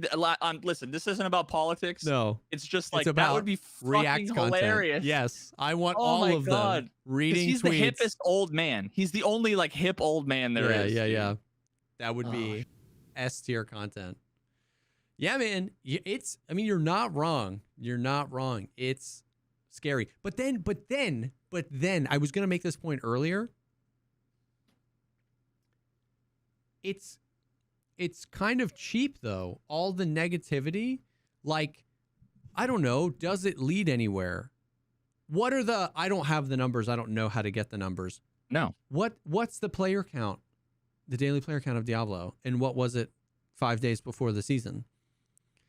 Because if the player count hasn't changed, then they know that that's the thing is they know. Like, I believe that. I believe that they knew everyone was going to hate it, and they knew people would just keep playing because, like, what else are you going to play? Yeah, and I mean, like, I'm sure there probably was some amount of dip, and some of it is probably just that's what happens with the seasons. It drops off. Some of it could be self-fulfilling, where there was no big deal, and everybody's saying, "Oh my God, this is going to be so," and it's on fire. That then people are like, well, I guess I'm not going to play. I'm just going to wait for next season. So, but in a weird way, sometimes I think that people want to be a part of the negative thing, so they play in spite of it, so that they can then talk about it to their friends or talk about it online. So they play the thing and they just end up engaging with it in the same way. I don't know. I feel that sometimes. I feel that so strongly in Tarkov. I feel that so strong. Like, it is enjoyable to talk about it. Yeah, but at the same time, I would rather not. I would rather it not be bad, so that I didn't have to talk about it. Yeah. If it's going to be bad and I'm going to do it, it's at least cathartic to talk about it. But but I think that there's something else. I think that there's that. There's I love this thing. A change was made to this thing that I don't like, but I really do love this thing. And because I don't like the change, it is cathartic to talk about it. But I think there's another thing that happens where I hate this thing, and hate keeps me alive, and hate means I can subtweet and agree with X, Y, or Z. So I'll engage with the thing because I hate it, because of the changes, so that I can be up to date on what I'm supposed to hate. And so the guy who makes money off of you playing Diablo makes money either way. You're not sticking it to everybody by playing and I feel that so strongly in Tarkov. There is a group of people that played Tarkov and loved it, but didn't like what things were happening. And there was a day where they woke up and they realized they don't like playing Tarkov anymore, and they kept playing it. And then there was a day they woke up and they realized they hated Tarkov, and they kept playing it. And now they will continue to play the game and only be happy with the complete wiping off of the earth of every single person involved and every player of Escape from Tarkov and every computer that an Escape from Tarkov account has ever been on. That's the only thing that's going to make them happy. And yet they keep playing. And I just, I don't understand. I don't understand. You want to know the perfect metaphor? There's maybe this hate. Maybe this playing. will elucidate. Maybe this will shed light. I don't know.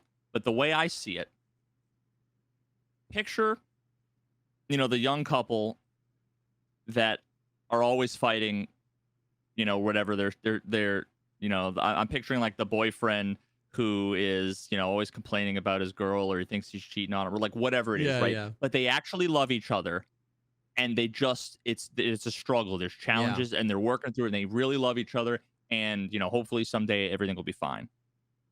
That's me with Tarkov. Yeah. Right.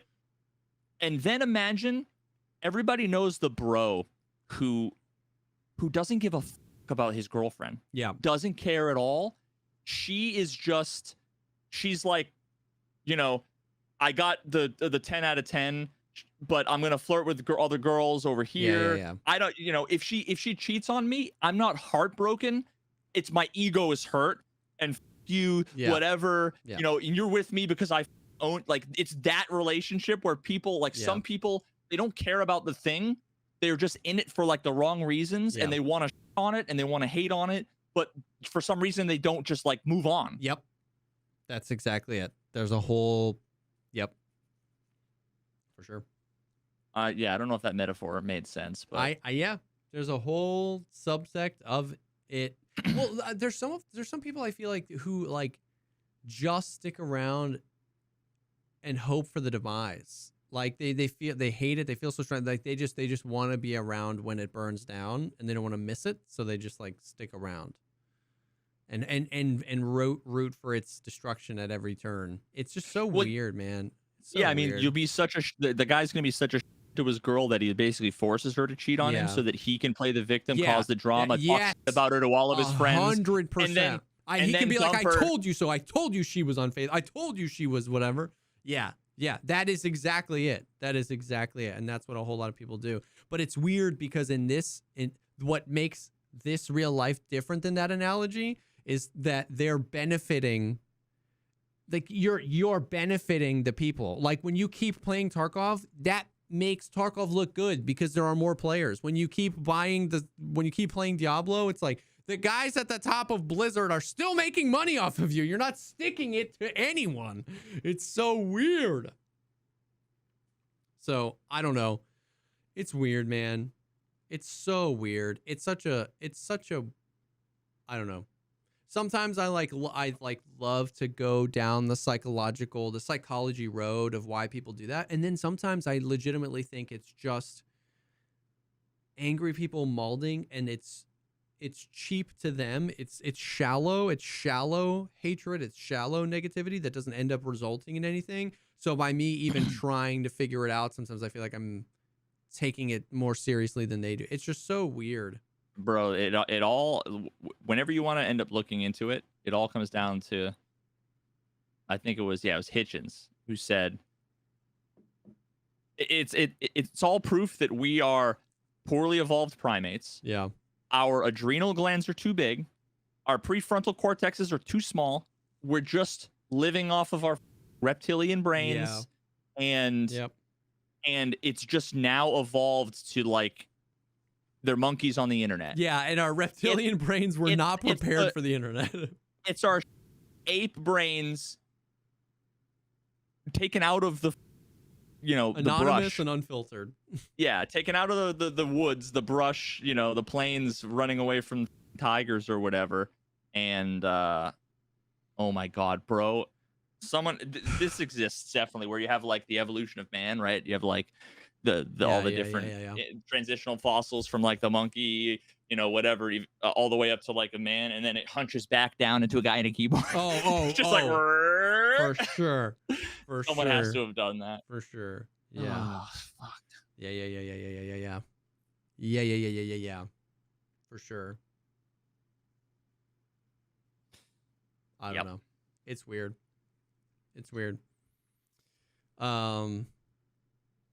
Yeah. Did you see? I don't know. Did you see the alien stuff? I don't know why that made me think about that. The history of man made me think that, like, well, before we destroy ourselves, the aliens pick us up. Yeah, and then it's the guy on the computer, and then it's like the tractor beam from the UFO, and then just skull and crossbones on the Earth. You know, exactly. I know nothing about it. I don't other either. Than the like two like uber headlines viral clip of the guy saying we have non-human biological remains. You know, yeah, and under oath in front of Congress. And I'm sure it's some ex-military whistleblower or whatever, you know, that probably has a very interesting like conspiracyforum.com history posting and whatever. Adams did put me in, coach. I know, dude. He eats this stuff up. I don't know. I don't know what happened. It happened a few months ago where alien talk was coming back up, and then it's happening again. I don't know why these people are testifying in front of Congress. I don't know what their credentials are. I don't even know what they're saying. I just saw a clip on Twitter, and everybody starts freaking out. They're saying we have crafts, and they're saying we have non-human biological remains. It all started when like a couple different things happened. One, a ton of like balloons, whether they were weather balloons or surveillance balloons or whatever, were like definitely terrestrial, definitely sketchy from like China or whatever. And then there's also been a bunch of different things that have been experienced by fighter pilots, and I think, where they'll see like a weird blip on their cameras and they follow it and they just like can't explain what it is and whatever. And of course, I'm willing to be wrong. Yeah. I await the evidence, right? Yeah. But as of right now, there's one reasonable conclusion to come to, and it's what we always come to. Yeah. And it's not that the kid's dead. The kid's dead. It's that there's some completely mundane, reasonable explanation that we just haven't figured out yet. Something stupid. Something not fun at all. And just because a bunch of fighter pilots believe that it's aliens and are testifying for it, and a bunch of other people are risking their careers because they work for the government and we're going to go ahead and whistleblow, that doesn't mean anything. Yeah. And none of it is evidence. None of it is evidence. The other thing too is like I was talking to my wife about this, and it's like in a world where it took subtlety one afternoon to literally, without any work from us, put out a Linkin Park cover with you and me. In a world where just a dude on his computer in 2 hours can do that, what evidence would we even accept? If they showed me an alien, I'd be like, what's a prop? You know what I mean? Like, what would I don't even know. And here's the thing. I want there to be aliens so badly. You know what I mean? And I believe they're out there, but I'm just saying, I'm saying like, what even is the like, I don't even know. Oh my God. I haven't put really any thought into this. So I want there to be aliens so badly, and I want to never know about it. Unless we find microbial life on like Io or something, right? Yeah, no, yeah. Because here's the way I look at it. If alien life has contacted us, it's game over. Not necessarily, but what we're talking about is, it's not even a fair comparison to say we are an ant. No. And they have they're a boy with a magnifying glass. For sure. In order, the fact that something got here, it at all means that, you know what I mean? They can press a button and we go bye-bye, right? Yeah, they're unfathomably farther along technology than we are. Even just if something got here. Yeah, but I still want it. and I just want them to be Yeah. nice and chill and give us the tech and stuff like that. You know what I mean? Like, I know that Bro, that's not a reasonable thing, but, do you but want what we're Twitch talking chatters about, to have the alien tech? I don't think so, I bud. do. I want a golden age of human. I want to go to space, and I want to go through a wormhole, and I want to colonize a planet, and I want it to happen in my lifetime. And unironically, the only way that happens in my lifetime is if aliens contact us and they're chill and they give us the tech. I just know that that's the only way it happens in my lifetime, and I want it in my lifetime. No, bro, I'm telling you, when me and you were like 60, they'll probably be at the very least like go up to the ISS level orbit, probably. Like that'll be a thing. I mean, honestly, like I can see that happening within. Oh, we got people making fun of me for being old. Yeah, I can. So I know that's not gonna happen. I can see something like that happening for sure, and I think that would be. I mean, like literally would be one of the most like life. I can't imagine things that would be as transcendental, or powerful in my entire life, than seeing the Earth from space. I can't think of anything else. I just watched. Finally prove it's flap. I oh my god, that's what I've been into lately, by the way. And this is what this is what we could talk about for an hour and a half in an extra episode, is all of the shit that I've been watching regarding flat earthers and all that stuff. I could talk. We could do a whole Patreon episode on flat earthers, bro. It's, oh my god, it's the most golden shit ever. But I just watched a movie that I never even knew was a thing. It was, what was it called? Like First to the Moon? Nope, that's not it. I think that was actually a documentary, which I saw.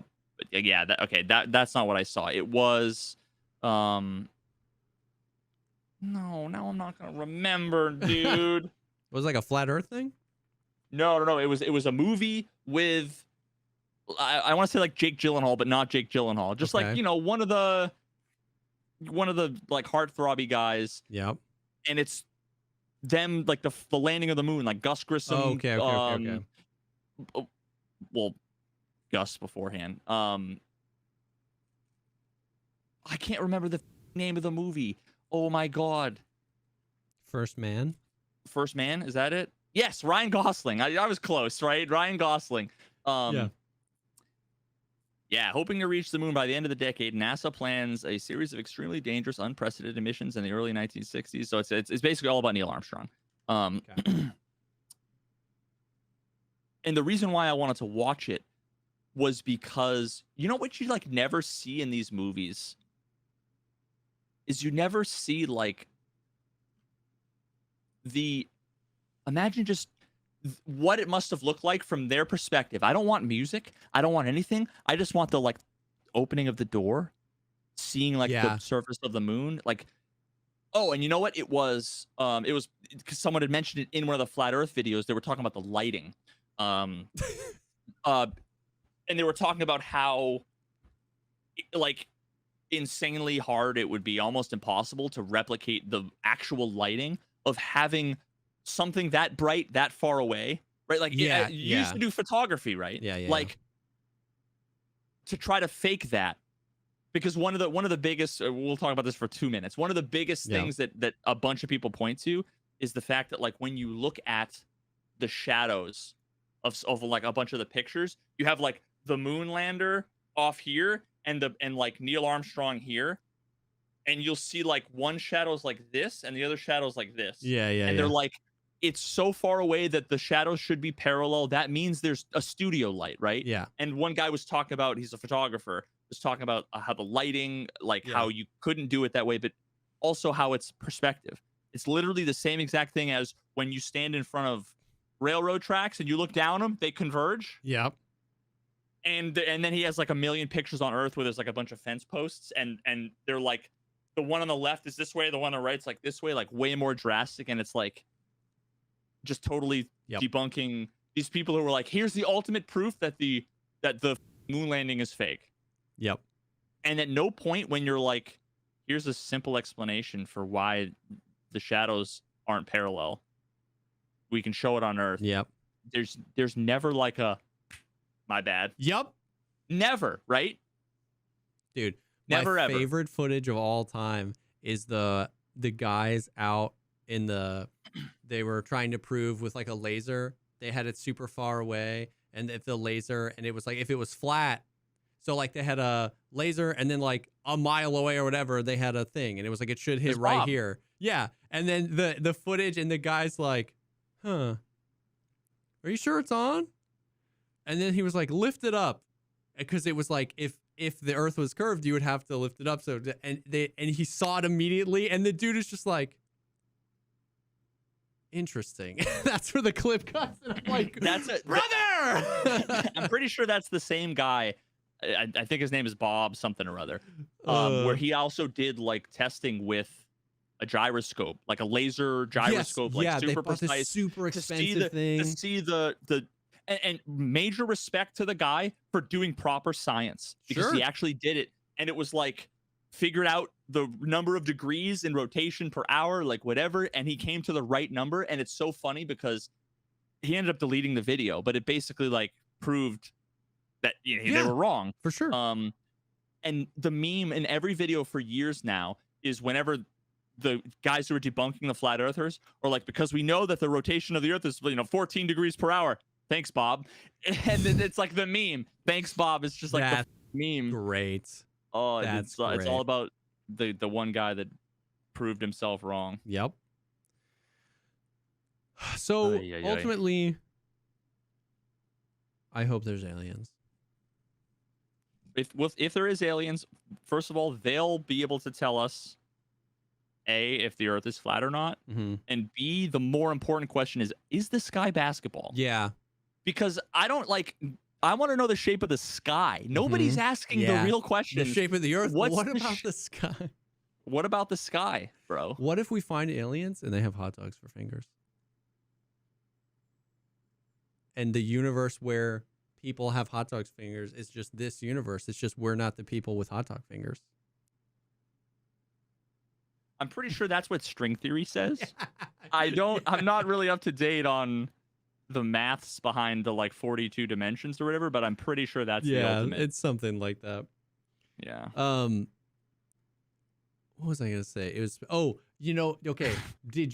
Have you seen the newest like reboot of the Star Trek series, like the movies with Chris Pine? There was like no. Okay, that's God, fine. I hate Whatever. Star Trek. I wish I didn't, but I hate it. My dad loves it. Okay, I don't care enough about either of them really, but the opening scene of the first Star Trek movie, but the reboot, okay, with like the text crawling up the screen. Yes, that's the one. The yellow text, galaxy far, far away, Star Trek. Yep. Gotcha. Darth Yoda comes out and says, no, sorry. The opening scene of the Star Trek movie is they're on like a mission, and the prime directive is like no contact.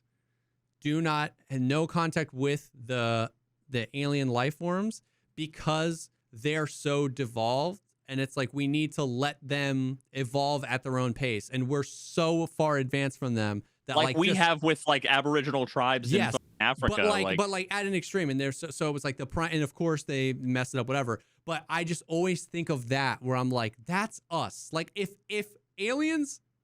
there's an alien ship on this Earth with an alien in it, if we have that, they're like looking through the telescope at us, that like, proves that's us. That it's like if they're out there and somebody crash landed, they left him there because they don't want any more contact, because we're so just like stupid, incredibly stupid compared to them. You know what I mean? I was just thinking about that. That's like that movie that I can't remember the name of. All I know is that it starts off with like showing one of those Aboriginal tribes where the guy's just out with his spear or whatever, and then he gets like hit with like a glass Coke bottle from the sky, and they're like, "What the is this?"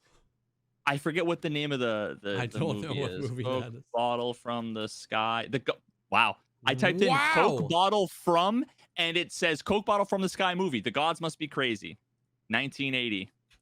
The gods must be crazy. The tribal people in a remote African desert live a happy life, but all is torn to pieces when a Coca-Cola bottle falls from a plane. When the villagers fighting over the strange foreign object, tribal leader, looks like Twitter, decides to take a bottle back to the gods to restore peace. His journey to the end of the world eventually has him crossing paths with bumbling scientists and a band of gorillas who take a school teacher and her class hostage.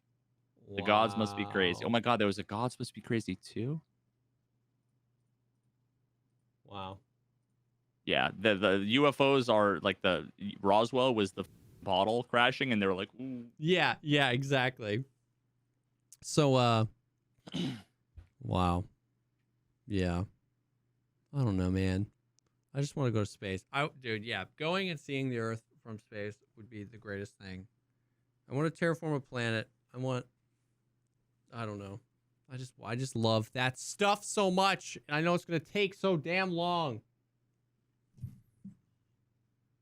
You know what I've been weirdly getting into a little bit is Warhammer 40K lore. Bro. Oh my god. I don't know why. I don't plan on playing the game or buying a figurine or... I've got so many of my buddies who are like hardcore hours painting these models, bro, like the most precise the lore is shit. Crazy, dude. The lore is nuts. It's cool. It's so deep and so intricate and so storied and so... I don't even know the Lord of Diablo yet, dude, so... And I've played it for 20 years. Blood for the Blood God. Dude, Warhammer is like a peek into another dimension. It's like... yeah, I don't know. This is one of those things that like I'm just as interested in Star Trek as Warhammer, and yet I know that could be like the Outer Wilds, like it could be transformed the next 5 years of my life. Yeah. I just like part of me doesn't want to be interested in it because I can only be interested in one thing at a time. Yeah. I just like ran out of like YouTube like video essays to watch, and I saw a thumbnail Warhammer 40K lore in 20 minutes, and it was like, whoa, bro, you gotta watch Dave McKeegan. Dave McKeegan. Yeah. I'll post a link to one of the videos he just recently came out. He's like I'm not sure if he's Scottish or Irish. I'm really bad at telling the difference, but he just sits in his chair with his little dog, sits in his lap, and he just sits there and like on flat earthers and like debunks the videos and stuff while he's just sitting there petting his dog. Every video is just him chilling with his dog. He's like, it's really good. It's really good. He's actually he was a professional photographer, I think, or is a professional photographer. He only has 85,000 subscribers. Damn, he needs more. It's great content. So good. So good. Yeah, check him out. You should watch. Oh, I love it. I love that stuff. Oh, bro. I saw one. It was like, this was a video, I don't remember, of an elected official. And she was like, she said, if the Earth was really a globe, they wouldn't push it on us so much. Everywhere you go to a library, you see a globe. You go into a school, you see a globe. And it's like, you bent so far backwards to make that logic that you arrived back at logic. It's everywhere because it's real. Like, I was like, oh my God. One of these days, what we're going to have to do for the podcast is, because it'll take about 2 hours, is I'm just going to sit here and read my honors thesis, which is like 300 pages of skepticism and the scientific method and why we believe dumb, and it's all about all the different ways in which we're morons and we're wrong about stuff, and and confident about it. It's so confident about what we're wrong about. Oh, good Christ. Well, yep. So that's the stuff, hostess. I don't know why I always want to say that at the end. Anyways, thank you guys for hanging. Good stuff today. It's Sponsored by our Patreon. Sponsored by our future Patreon. Be on the lookout. We're putting out a bolo on the Patreon. It's coming soon. Thank you guys for the support as always. Interested to see what happens over the next few weeks in Tarkov land. And yeah, this is recorded on a real Thursday, so this will be live Monday morning, just like every other week. Dude, I don't know what day it is anymore, but thank you guys. Thank you guys so much for hanging, and we will definitely see y'all on the next one. The Earth isn't flat. Oh no, my God. Peace.